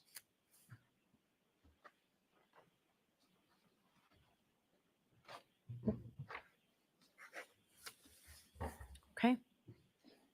Your Honor, I have three separate arguments. I will proceed with the videotape argument since we've lodged into it. Sure. Now, the defense has made a number of conclusions that there was somehow videotape that was tampered with. There's absolutely no evidence whatsoever, none. It's not even speculation. There's no evidence that any videotape was ever tampered with. They say it, but there's none. I have seen none. They have produced absolutely no evidence that any video was altered or tampered. The defense lodges the idea of bad faith, that there was some type of advantage in that this video was withheld from them on purpose. And again, that is a baseless claim. If the government was going to hide video from the defense, they never would have got it. Maybe they would have got something after I came in and looked. They would have not got this production in April 2024. They would not have gotten the production if the government was looking to hide anything. And so the idea of intentionally withholding or bad faith is just characterization by the defense. The words Brady have meaning. Now, first, Brady needs to be exculpatory, and that's going to be something I think I can demonstrate does not fit this case. And secondly, in order to compel the court to conclude there was some type of remedy that should be issued, they want the court to conclude, like they do, that there was some type of tampering or some type of destruction of evidence. There was none. There was none. Now, Trooper Proctor had this video from June 2023 in his file. And I think the best evidence that this was not intentional is if you review Trooper Proctor's trial testimony. So do you have a volume? Is it at the same place that Ms. Little gave me? Well, I have the same volume. They gave you a fragment of his testimony, which is about 3 sentences. But if you actually read a number of pages of his testimony that deals with this video, and it begins on page 133, what you will see, and I won't spend a half hour reading it, but what you will see is that Trooper Proctor was aware of the grainy video, which was the video that was provided right after January 29, 2022.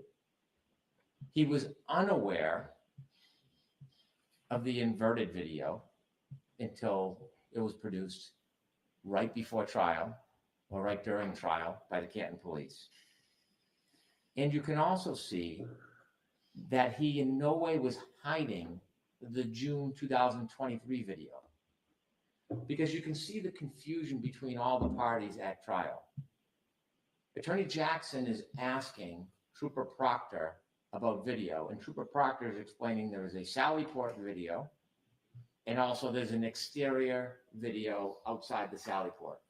And it is clear that Attorney Jackson does not have that June 23 exterior Sallyport video because he's very confused in the questioning of Trooper Proctor.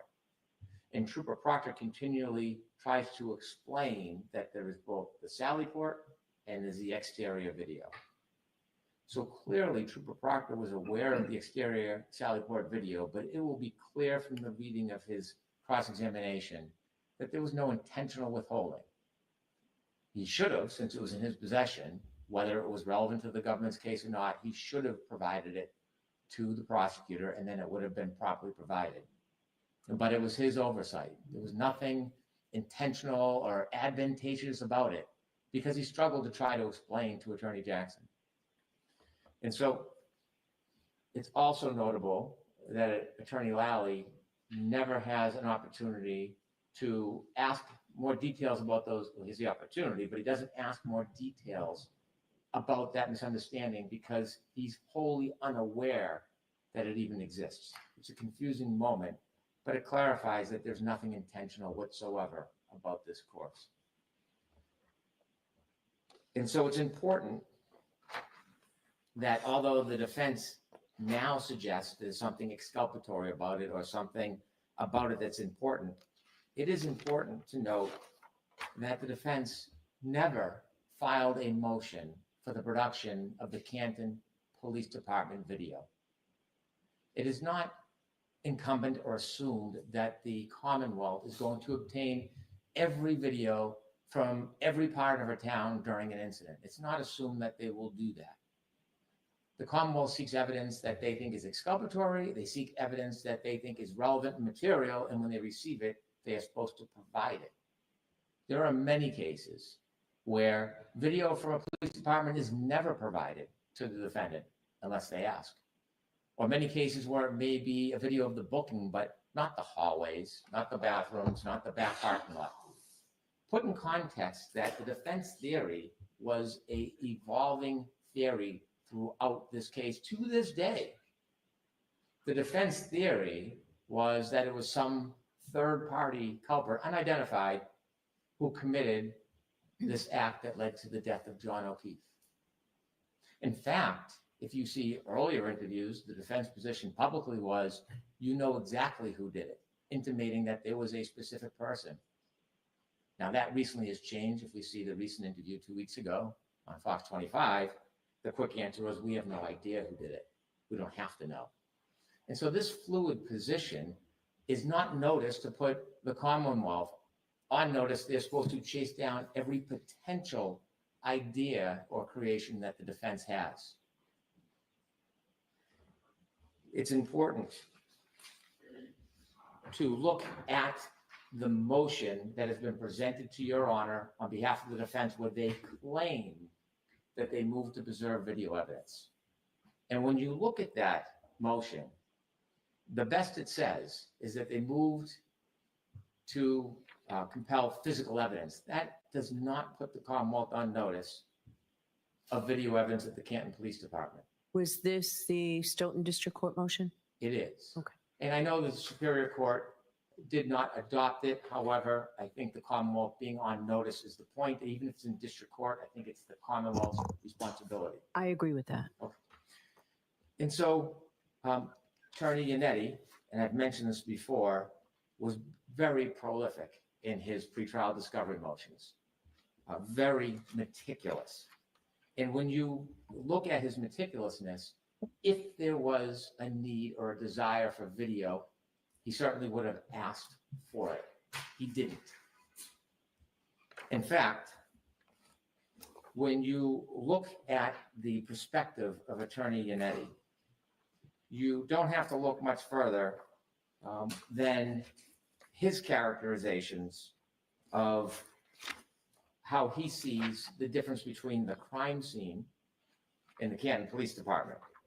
I've attached, for your honor and for the defense, exhibit number 4, trial testimony of Trooper Nicholas Garino.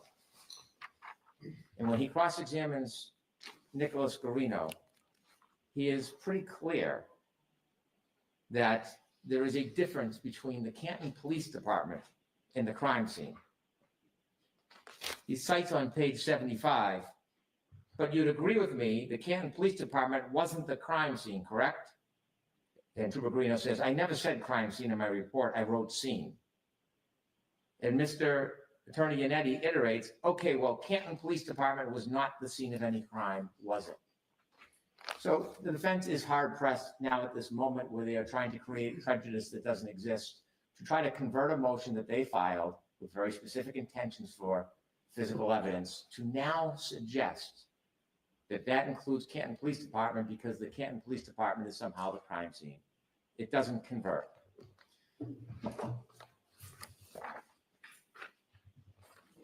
In argument, Attorney Jackson characterizes not only Trooper Proctor's testimony, and I encourage the court to look at that because when you read it in context, I think it clearly screams that Trooper Proctor is hiding nothing whatsoever. But if you look at Trooper Buchanan's testimony, on June 6, 2024, if you start at page 103, Attorney Jackson, and to paraphrase, I'm not quoting him verbatim, suggests that there's something about Trooper Buchanan that is lying about his position or about what he saw, or that Trooper Buchanan admittedly saw the inverted video. Not the case. Trooper Buchanan reported that he did not see the inverted video until after Canton produced it, because how would he see it before Canton produced it? And that was in his preparation in May. And he did not say that he sat down with ADA Lally and watched the inverted video. He was asked, were you shown any of the videos that you see in anticipation of your testimony? Now remember, there's not just Canton Police Department video at that point. There is video from Ring, Town Hall, a number of different places. And he said, not during the first meeting. I did review video during the second time. Question, okay. And that video that you did see the second time, was that the interior video of the Sallyport that we saw yesterday, correct? He says, Trooper Buchanan, I'm just trying to remember exactly what video I saw. I had reviewed videos outside of our meetings. That is what he put in his report about reviewing in May, not with ADA Lally. So I don't remember exactly what video Mr. Lally showed me. That wasn't the characterization that was provided in argument. This is very different.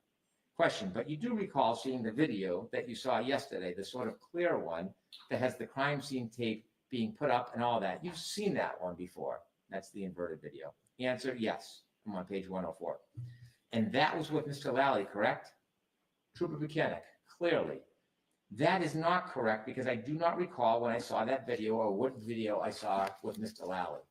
That sworn testimony is not only in stark contrast with the characterization that was offered by the defense, but it directly contradicts the conclusion they asked you to reach, that Trooper Buchanan watched this video with ADA Lally in preparation for trial. Therefore, it is a lie that the Canton Police Department provided the inverted video sometime earlier. That's sworn testimony.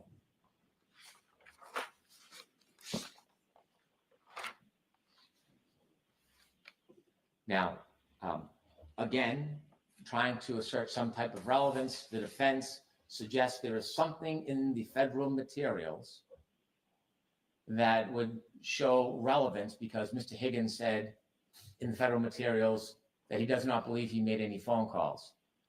If you were to look at that testimony in the federal materials, you would see there was an enormous amount of conversation about the period in which he was sleeping. And there were dialed calls between him and Mr. Albert. And so you have to look at it in context rather than say it's an unequivocal denial and there's an aha moment. There is no aha moment.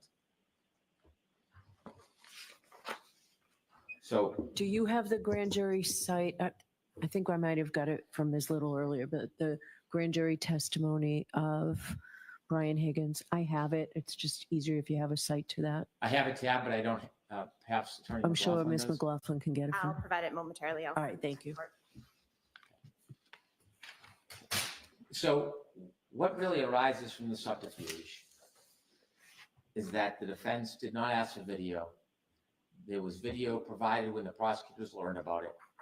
There was video that was in the hands of Trooper Proctor that should have been provided to the prosecutor that wasn't.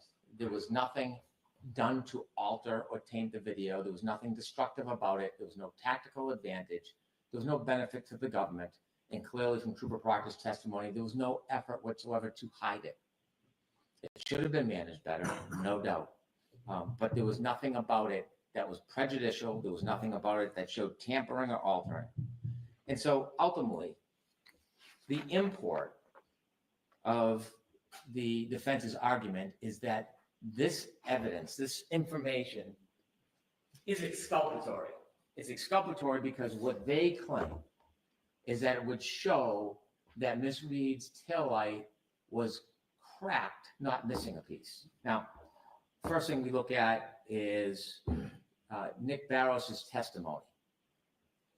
And if you have an opportunity to look at his testimony on page 12, line 1, the defendant told you part of the story. I saw there was some damage to the rear taillight.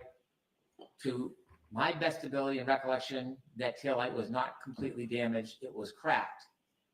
But they forgot the next part. And there, pause, a piece missing, but not completely damaged.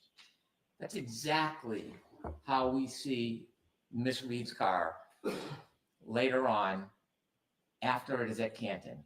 The entire taillight is not missing. There is a piece missing. That piece, where the fractures of it are found at 34 Fairview, right near Mr. O'Keefe's body. The same parts of the taillight fragments that are found in the sleeve of his shirt. And so it's not simply cracked. Even the witness they tried to lean on, Mr. Barros, says more.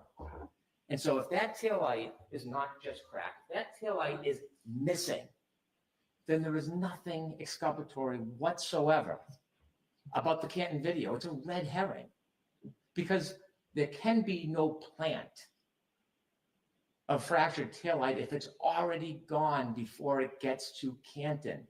There can't be.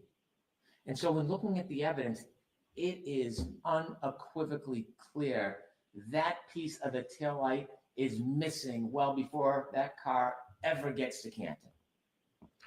And so we can quibble and we can dispute and we can go back and forth all day, but the best way is to just show you the evidence. And so when we look at the evidence, let's start first with the fact, the claim that the Sallyport videos were tampered with. Canton went back before January 29, 2022 and they took samples of the video to see if it was in the same condition, inverted for the back wall and fuzzy for the front wall. And we have those, and we've turned those over to the defense, and I just want Your Honor to see a small clip of that to show this condition, these conditions existed before this case was even a moment. So with the court's permission, I'm going to ask to put up exhibit number 2. Exhibit number 2 shows the inverted camera from January 1st, 2022. Now this is 28 days before Ms. Reed's Lexus hits the Sallyport area. Now you can see, if you stop that, please. Thank you very much. On that wall, on that garage wall, there's a 4. It is backwards. This Sallyport video was not doctored by Trooper Proctor. It wasn't altered by Trooper Buchanan.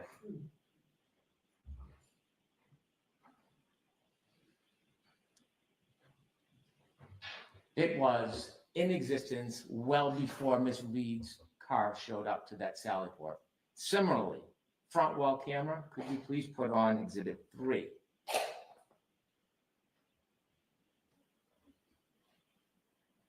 Exhibit 3 is from January 28, 2022, a day before Miss Reed's vehicle makes it to the Sallyport. And you can see the quality. It wasn't distorted on purpose. It wasn't manipulation by the state police.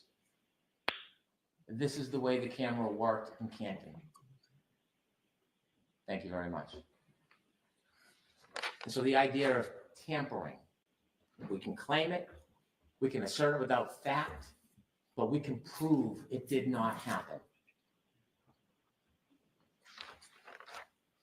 Now, what we know is that missing taillight was not tampered with because it was gone hours before police even touched Miss Reed's vehicle. At 5:08 a.m., she left Meadows Road. That's John O'Keefe's home. And when she left at 5:08 a.m., that taillight part was already missing. If we look at exhibit 6, please. This is from the ring video of John O'Keefe's home. This evidence directly contradicts the idea that the Sallyport video is relevant to show any break or planting of evidence. As Miss Reed nudges into Mr. O'Keefe's car, she will pull forward and we'll stop the video in 2 spots so you can get a clear look of that rear tail light missing.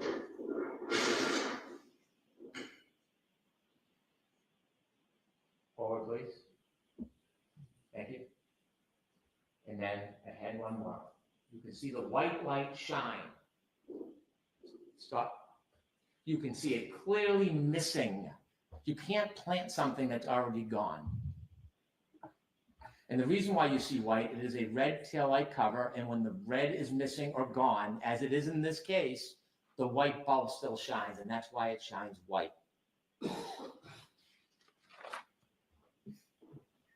The defense position is also contradicted by the ARCA witnesses. If we look at Dr. Wolf's testimony, day 31 of trial, it's noted as Exhibit 10 in our package, page 36.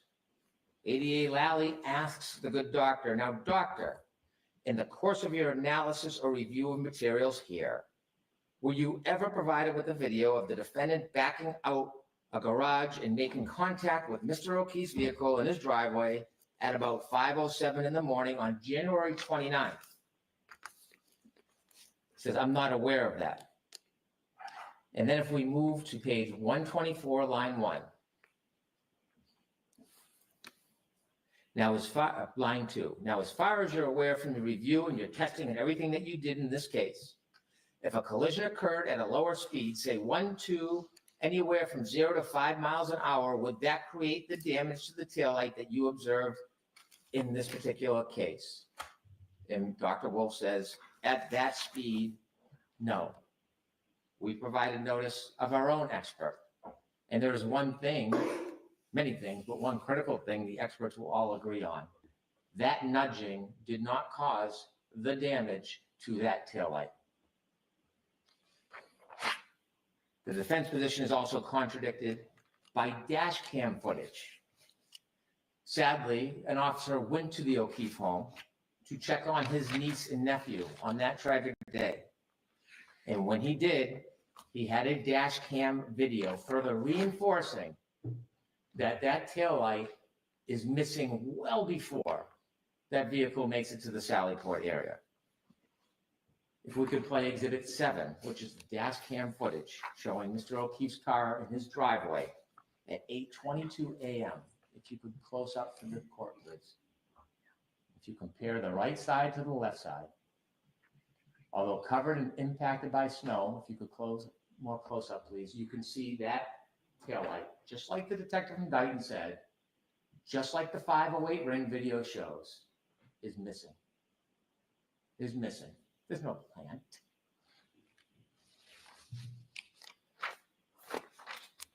The defense's position is also contradicted by the alarm.com video that we received pursuant to Rule 17. There are two videos, 8 and 9. If we could play Exhibit 8, please. This is the defendant's car arriving in Dayton in the driveway. The defendant on the passenger side, and you can see them walk to the back of the car near the right taillight and stop. And if the question is, what are they stopping for? We can play video 9. And this is when the car is being put on the tow truck before it makes it to Canton. And just like 508 in the driveway of Meadows, John O'Keefe's home, you will see that right taillight shine white, showing the missing taillight cover on 2 occasions. If you have an opportunity to stop the video at the important points, please do so. Can you lower it? We cannot. Can you zoom in on it? Your Honor, I would encourage the parties to look at it on the computer. The clarity is much better, and it's very clear, the white light missing video. I cannot see it clearly on the screen. So will you give me a flash drive of all of these exhibits? Oh, there we go. Okay, If you look at it on a small screen, see right there? I do see it. Yeah, and then you'll see it again. So the alarm.com video contradicts the defendant's position that there is anything exculpatory about these Sallyport videos. In fact, this whole idea of third party or plant doesn't come to town until 9 months after Ms. Reed is indicted. Perhaps the best evidence that contradicts the defense's position that there's any relevance to the Sallyport video, that there's any type of plant by anybody, is from the defendant herself. Ms. Reed spoke to Gretchen Voss on June 20th, 2023. And in that testimony, or in that interview, she said, when my car was seized, there was a few small pieces of taillight missing that I had picked out at John's at 5:45 before we drove over to Fairview. I'm showing Jen and Kerry, look what I just did to my light. And I'm worried that there's gonna be some kind of electric short circuit. There's like the bulb is showing and some of the red plastic is missing. So I picked pieces out of the light housing that kind of collapsed within the light and dropped them in John's driveway. And so I say to the court, the production should have been sooner. It should have been cleaner. This should have been a log or an entry. The failure to provide was inadvertent. It was unfortunate. It shouldn't happen, but it's not Brady. It's not exculpatory. It's not intentional. It's not tampered with. It was inadvertent and inconsequential because the evidence is overwhelming that that light is missing before the car makes it to the foot of the Sallyport, so there can be no claim. That is my argument regarding the Rule 14 issue. I would like to have time to speak about the claim of jury tampering. I understand the temperament of the court. I'm not tone deaf, but it is a claim that was lodged that has collateral consequence. And I think it's important for me to be able to address it. May I? Yes. The claim of jury tampering is probably one of the most serious claims that one can make, because it's not simply an attack on a case. It questions the fabric of our entire judicial system. If a good juror comes to court and believes there is no integrity in the court or in the judicial system, it is impossible for a fair-minded juror to even consider evidence because they do not trust the system to begin with. And if a government actor or a trooper or a police officer tampered with a jury, that would be one of the biggest, most abhorrent transgressions that could happen, because of the collateral consequence of tampering with the jury. It would take away the community's belief in our system. On the other hand, if there is a claim of jury tampering and it's baseless and there is no evidence, it is not only a direct attack on the judicial system, it would seem to be an effort to try to undermine the authority of the system in court before a trial to impede the ability to have a fair trial. It is an extraordinary claim. And it's notable, the defense motion to dismiss is not just a motion to dismiss, it's a motion to dismiss for extraordinary government misconduct. So when you make an extraordinary claim about jury tampering, there should be extraordinary evidence.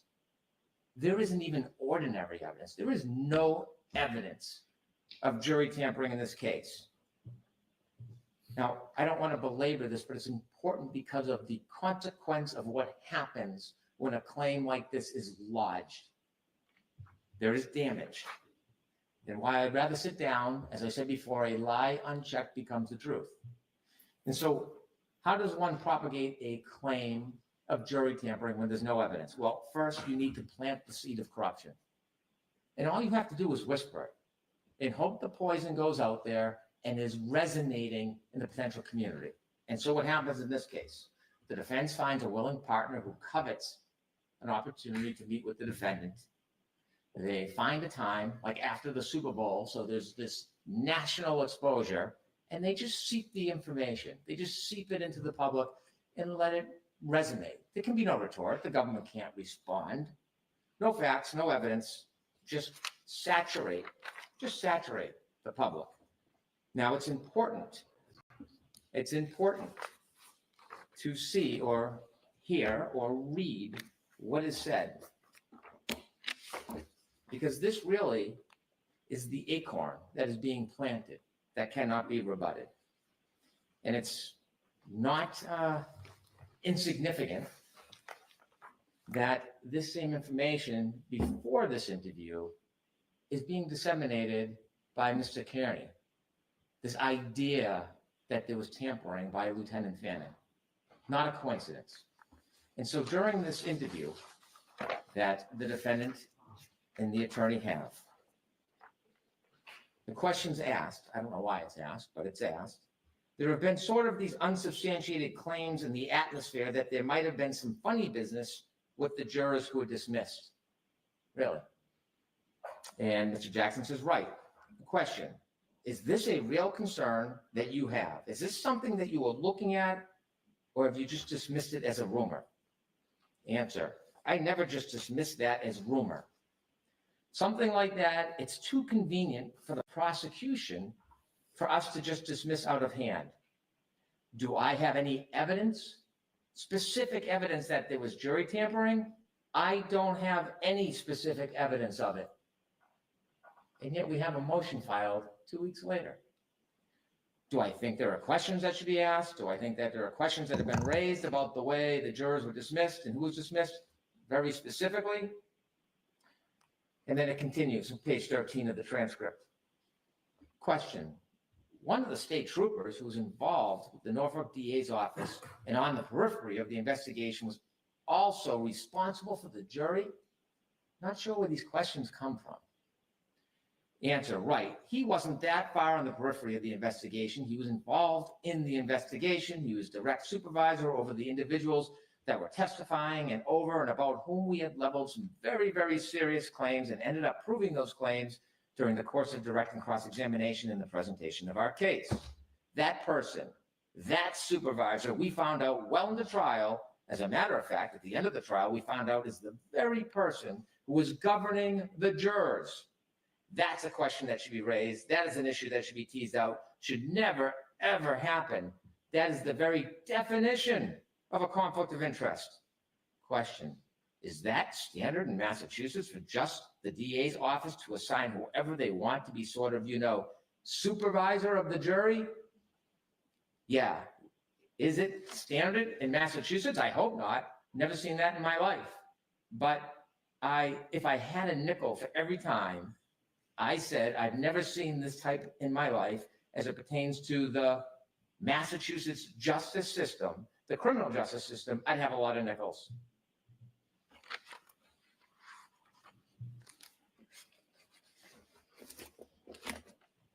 So I didn't see that interview. I don't have the transcript. I'd like a copy of that transcript. Your Honor, I understand. I may be mistaken. We produced all of the exhibits to the court, and you should have a transcript. If not, I will get it to you immediately. Okay.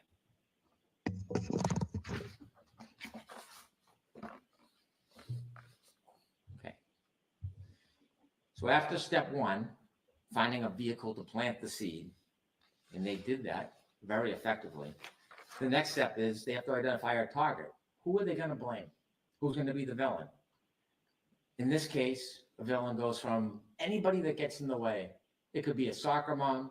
It could be a police officer. It could be a good Samaritan. Anybody that crosses the path is a target. And now they decided they were going to identify Lieutenant Fanning. Lieutenant Fanning is one of the most conscientious, dedicated, admired state police officers in Massachusetts.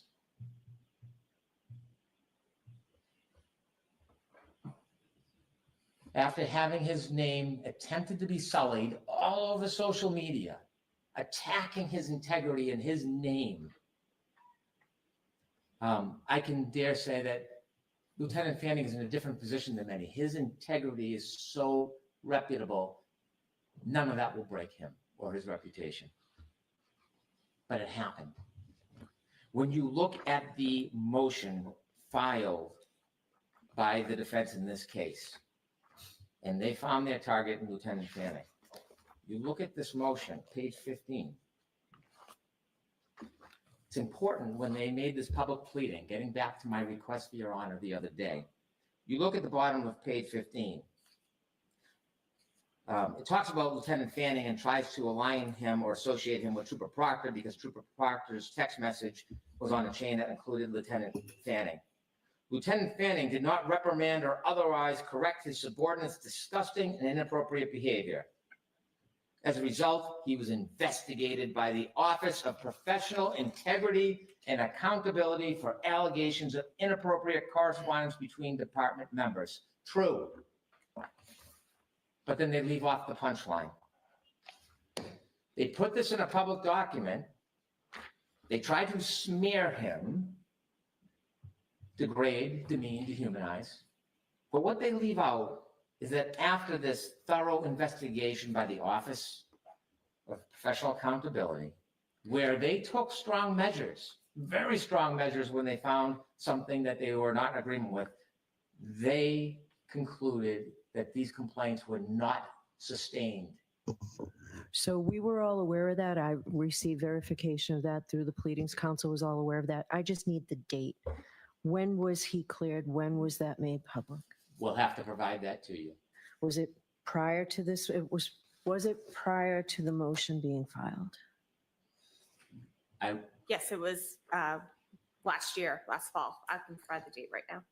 Okay. Lieutenant Fanning is not in a unique position. If I may, Your Honor, sorry.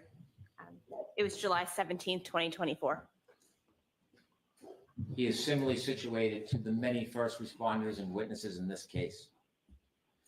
And then, without any basis, the defense then distorts that Lieutenant Fanning was in charge of juror security. He had control of the jury, and he had access to the jury. Think about what those statements say to our community, who are going to pile in here in less than a month to try to give a fair trial to both sides. Think about what those words mean.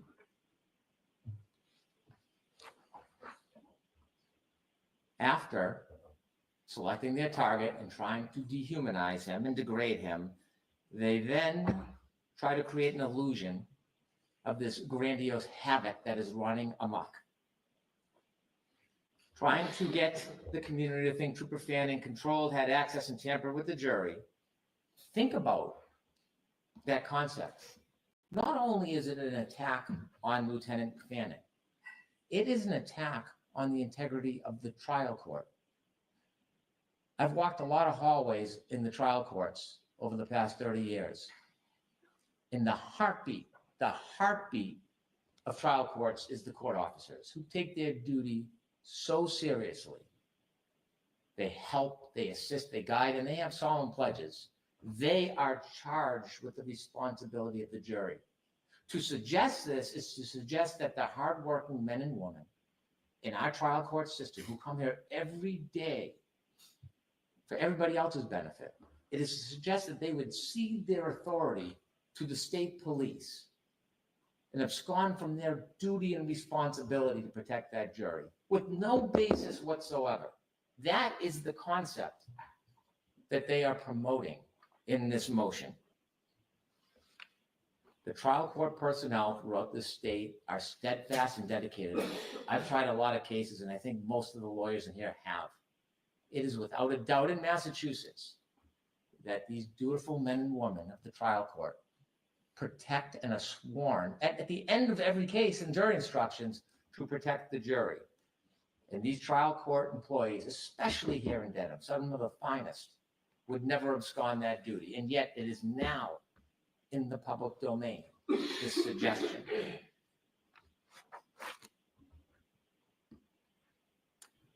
The only way that you dispel innuendo, suggestiveness, unsupported claims, and the poison that can seep into the community, the only way you can stop that is with fact. So I'm going to list a few facts for the record. Fact: Lieutenant Fanning was not in charge of juror security. Fact: Lieutenant Fanning did not have control of the jury. Fact: Lieutenant Fanning did not access the jury. Fact: Lieutenant Fanning was part of a multi-agency cooperative effort to ensure the safety of the public and court participants, which required numerous local police officers and state police because of the bedlam that was created outside. Fact: Lieutenant Fanning never, ever, ever met with or interacted with any juror. Fact: at all times, Lieutenant Fanning worked from a remote location, jointly managing operations for the safety of the public. Never setting foot on this property when the jury was here. Never meeting a juror, never looking at a juror, never being seen by a juror. Fact: no evidence any trial court personnel ever ceded their obligations and duty and handed them off to Lieutenant Fanning. Fact: Lieutenant Fanning heard numerous rumors from various sources about a juror who expressed potential bias. Fact: Trooper Fanning never investigated, approached, or inquired. He heard the information and provided it to the trial court as is responsible, dutiful, and proper. And I'll repeat one more time, Lieutenant Fanning never, ever, ever interacted, controlled, or met with any juror. Your Honor, these claims in the motion to dismiss have a theme. Different issues, same thing, same pattern, same effort. Your Honor should dismiss it outright, and we should move to trial. Thank you. If I may, Your Honor. Yes. Thank you.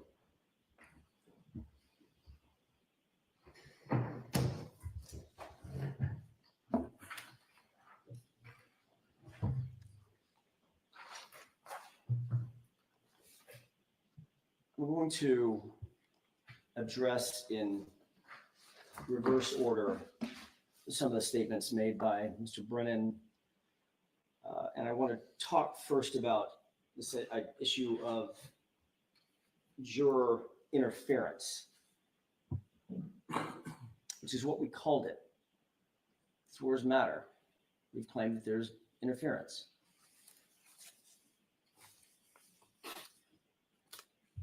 He indicates that that would be an abhorrent transgression if there were interference with a juror or a jury. We agree. It would be an abhorrent transgression. The information that we have in front of us is not the information that Mr. Brennan just recited, which is interesting. I'll get to the facts that he very dramatically stated in just a second, because this is a fact-based inquiry, one that we asked for standing right over there at sidebar and didn't get. But Mr. Brennan, with no support to back it up, and I'm going to ask a couple of pointed questions about that, recites these facts after facts after facts that he claimed absolved the Commonwealth of any transgression as it pertains to the jurors. And when I say Commonwealth, I'm talking about the Massachusetts State Police. Very clearly, in a clever, almost too cute by half argument, Mr. Brennan talks about the good court officers populating this courtroom and this courthouse, about whom we have made no allegation, no claim, nothing.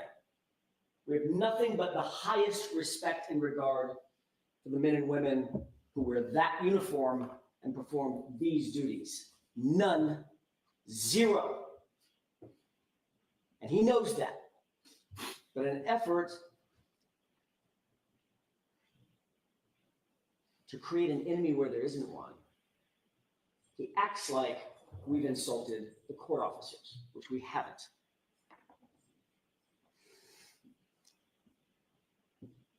He also said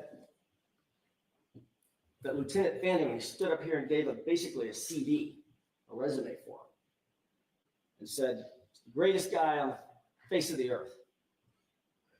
I don't know Lieutenant Fanning. I don't know if he knows Lieutenant Fanning. Not really the point.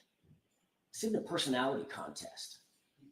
He said that we identified somebody with an unassailable reputation. We identified him. We didn't identify anybody.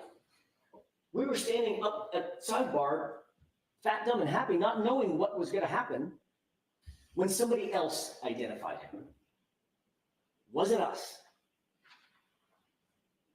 And by the way, everything that we filed concerning this was under seal. We didn't disclose anything in any court document. It wasn't a public document, it was under seal.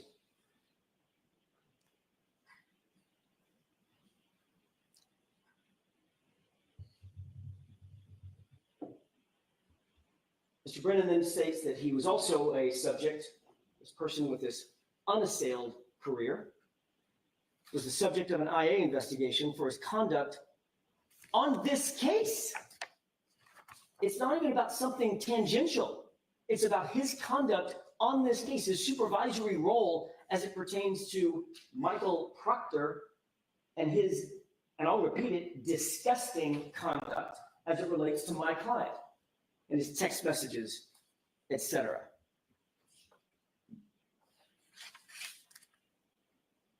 When he was asked about those text messages, his claim was, I was on vacation and I didn't read them.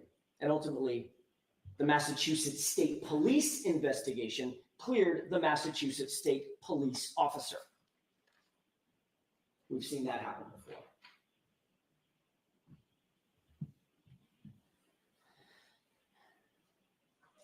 The question, or questions, if I could, that surround this inquiry, and the reason that we included it in our motion to dismiss is because it appears that Ms. Reed did not get a fair trial because of this juror's dismissal. How would the person who's unidentified, to this day, unidentified, how would this person know who the juror sitting in one of these seats was if she was at a private location? I won't mention the location. How would they know? How would they know to identify her? How would they know what she said? How would they know to record her illegally, potentially, if that happened? How would they know these things? How would they know that if she was a juror, that she was a juror on the Commonwealth versus Reed matter specifically? And how would this unidentified person know of all of the authority figures to go to Lieutenant Fanning, of all people,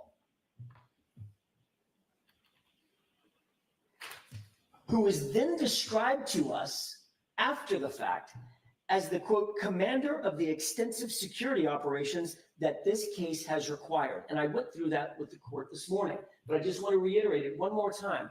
Of course, it makes perfect sense that we would presume that if he's the commander, I don't think it gets much bigger than commander. If he's the commander of all security operations, he's a commander over operations that are attendant to the courts, the actual courts security, the personnel security, the party's security to whatever degree that is necessitated, but maybe most importantly, the jurors' security. That is a reasonable next step to conclude, a reasonable inference from the facts that we were given. But we do know this. He was this same Fanning that was just randomly picked to go report this to, was also the person that was in Ms. Reed's house seizing her phone just months before the trial. He's also the person that was interviewing witnesses or supervising the interviews of witnesses in this trial. He was also the person that was on the text messages between Proctor and his buddies at MSP talking about her and trying to find nudes. We know all of that existed. And yet we were denied an opportunity, Your Honor, an important opportunity to simply inquire before this juror was dismissed. That's all we asked. Let's get Lieutenant Fanning in here. Let's find out what the source of this is, and let's figure out, is it even remotely true? Remember, the juror never said it was true. But lo and behold, minutes before I stood up to give my summation, that juror is removed. That's the problem. This isn't about court officers and besmirching court officers' reputations. That's not what this is about. This is about what happened at sidebar in the matter of minutes that denied Ms. Reed her constitutional right. There's a couple of other points that I just want to make. Mr. Brennan started his comments by talking about the Sallyport video and how unimportant it is.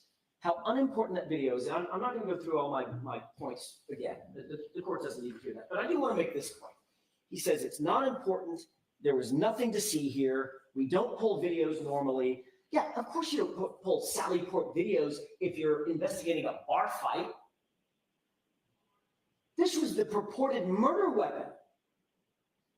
This truck is the thing that the Commonwealth suggests was used to kill a cop. You think the video of it being pulled into the Sallyport might be of some evidentiary value? I don't know. Can't imagine why that would be important. Can't imagine why that might have some evidentiary materiality. But I do know this. I do know this much. One guy who thought it was important, the lead investigator, he pulled it all of it. He was super, super convinced it was important. And he's the guy that once pulled it, hid it from us for nearly 3 years.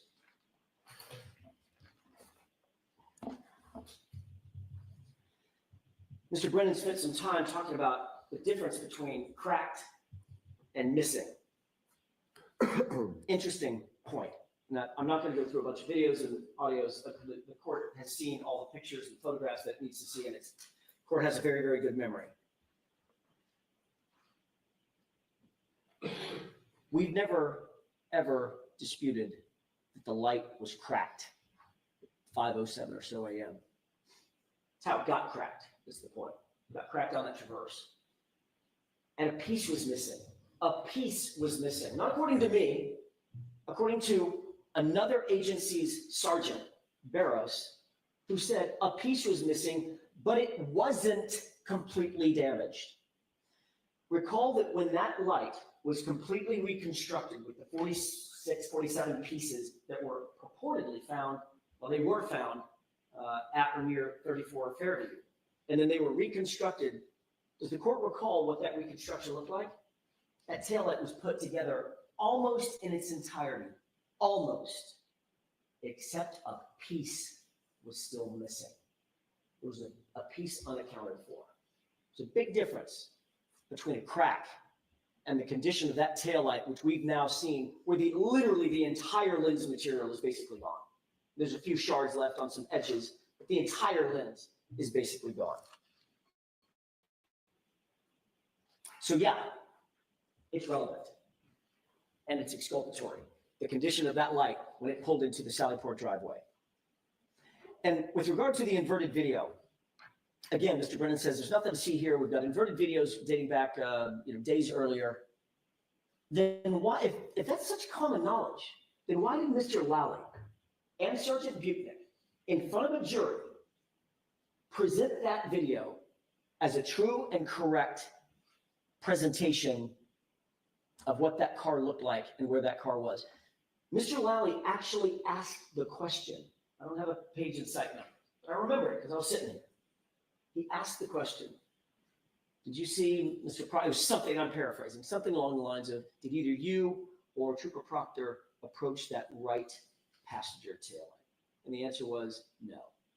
Because on the video that was being played, it looked like the right passenger taillight was the one closest to the jury. And of course, Trooper Proctor walked right around that and went over to the other taillight. Except when you reverse it, you realize that's the right taillight. Is there a copy of the reverse, the one that you played? Is that in the exhibits for today's motion? No. The one that's been corrected? Yes. It's- I'd like a copy of I that. don't think I have. Sure. We can get that for the court immediately. Also, he played a video of the grainy video showing, hey, look, some of these cameras are just grainy in other particulars as well at other times and places. Maybe, or maybe not. What's interesting is the grainy video that we saw, if my memory serves me, and it's my memory and it's being taxed at this point, but my memory is the chyron on that video, in other words, the running numbers, was at the bottom. Yet the video he just played is at the top. That's the exact same video. If it's apples and apples, oranges and oranges, why is that different? That's interesting. And with regard to Ms. Reed's actual statements in that interview that was played, or I'm sorry, it wasn't played, it was recited. She said, some of the red plastic is missing. Some of the red plastic is missing. In other words, a piece is missing. It's completely consistent with the condition of that taillight before it was at the Sallyport. With regard to the facts that were recited by Mr. Brennan at the very end, every one of those is unsubstantiated. How does he know all that information? Who has he been talking to? And why don't we know about it? If in furtherance of this motion, there was an interview done of Lieutenant Fanning that laid out all of this information about not having contact with jurors and not doing this and not doing that, but yes, doing this and that and the other thing, Why is the first time I'm hearing about this when he stands up and tells us? That has been the pattern of this Commonwealth's presentation to this court and in front of the jury consistently. That is the punctuation mark at the end of the sentence. Why am I just now getting that? Why wasn't that appended to his motion? Was there a conversation Mr. Brennan had with Lieutenant Fanning that we need to know about? This is exactly why, Your Honor, exactly why. If this court is not inclined to dismiss this case, and it should, the maladies of the Brady concerning the Brady violations and the discovery violations are so manifold in this case. They cannot, it's irremediable harm. Irremediable harm. This case should be dismissed because of the conduct of the Commonwealth, including Michael Proctor holding onto those videos, hiding those videos, and then others involved with strategizing how to use the videos against us, against the defense, in a murder trial without our knowledge and without giving us the videos. But if the court, in the face of all this, determines that it's either unconvinced at this juncture to dismiss this case, then we urge the court to have an evidentiary hearing. That's what this demands at the very least. An evidentiary hearing so that the court can perfect the record. We shouldn't be guessing at things. And I'll submit. Any follow-up, Mr. Brennan? No, thank you. Ms. Giannetti, do you want to say something? I don't think I need to in light of that presentation, Your Honor. All right. I know you want to do your motion, Mr. Alessi. I cannot imagine that you can summarize it all in 10 minutes, can you? I cannot, Your Honor. Okay. So I'm not going to have anybody back here this week or next week. We'll hear that on the 18th when we hear everything else. I urge you, Mr. Alessi, to condense it as much as possible, okay? I will. I mean, your pleadings are very thorough. I will do so, Your Honor. Okay. Not yet. So I gave the parties until, instead of Friday for all the motions in limine, next Monday is fine. But by the following Friday, I want any responses, oppositions, any responses to the other side's motions. And then we'll have a hearing on the 18th. Jim, did we put aside any other days as well? We did, I thought.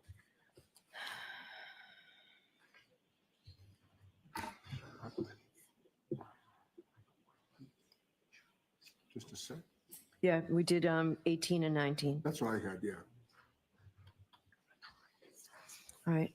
I would expect that we would finish all the motions in limine in 2 days and wrap up whatever we have here. All right. All right. Yes. Fox 25 produced the materials at the beginning, like March 1st. I went down to see if I could get a copy. It's on a hard drive. I can't simply look at it in the clerk's office. I would like permission from the parties to be able to take a copy of the hard drive, or if I can get the hard drive and make a copy and return it. Does the defense want a copy as well? Yes, Your Honor. All right. So you can make copies. I'll make 2 copies and then I'll return the originals to the court. Okay. All right. Just before you leave the bench, Judge, I do not want the court to decide that motion for sanctions until I just supplement the record. I could do it in 3 minutes, and if Go you ahead. don't, you can cut me off. Go ahead. Thank you. Go ahead. Just briefly, Judge. Yesterday, Mr. Brennan represented to this court that I had made an extrajudicial statement regarding Mr. Morrissey and the federal investigation. You'll recall that I stood up in rebuttal and said that it was in court advocating for my client. He then said Court TV is not a courtroom. So before you go further, Yes. I don't know if Mr. Brennan was going to give me a Court TV site on that. Is Right. there one, Mr. Brennan? I'll have to provide a video. I think that Mr. Giannetti is referring to that comment that was a court comment. And so I intend on remedying that record. There was also a conversation after with Court TV. All right, so provide it to Mr. Giannetti. Mr. Giannetti, I'll give you an opportunity to respond once you get that. but go ahead. You can tell me Well, what you it's want to tell just me that now. right now, it's out in the court of public opinion that I made this extrajudicial statement. I said specifically I did not. He contradicted me, and that's where we left it. And he said that he would produce the receipts. Now he's admitting he does not have the receipts. There was no court TV interview where I said anything of the sort. That was a Zoom hearing, excuse me, where I was arguing before Your Honor. I would just note, Your Honor, I don't think it makes sense that Mr. Brennan would have done this on purpose because it was so easily disprovable. It's troubling that he would make this damaging accusation without properly vetting it to see if it is true before he attacks opposing counsel. So that was disappointing to me. And I would just point out, and again, I only need 30 seconds, that. You can take your time, Ms. Giannetti. You're not going to be Well, we're all. 45 minutes. Right. I certainly will not be. This new false allegation comes after my colleague, Mr. Alessi, co-counsel, Mr. Alessi, on February 25th, detailed 9 or 10 false statements that Mr. Brennan has made to this court. And I want to make it clear, I don't need an apology from Mr. Brennan. I don't expect one. But I think perhaps he should apologize to the court. He said today, a lie unchecked becomes the truth. And I just would hope, Your Honor, that you hold Mr. Brennan to the same standard that you hold the defense team. And that's it. I certainly do. So, Mr. Brennan, if you do not have a site, then I need you to let us all know that as well.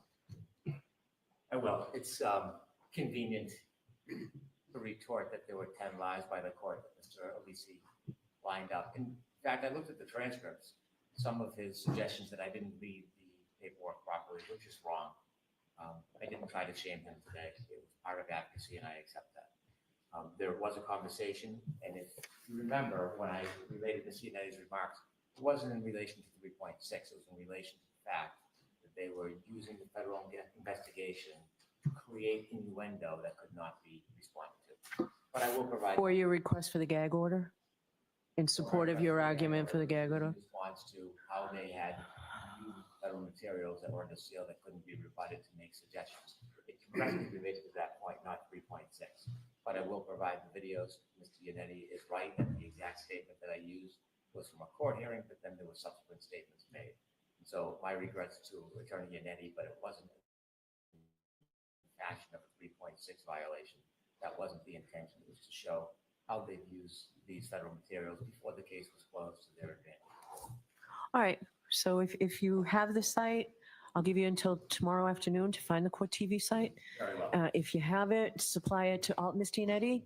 So I'm ordering the Commonwealth, if they have that court TV site, to provide it to all of us. And if you don't, provide that as well. Provide that information. as Thank well. you. Thank you.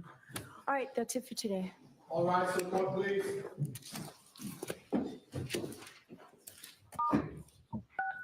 You are muted.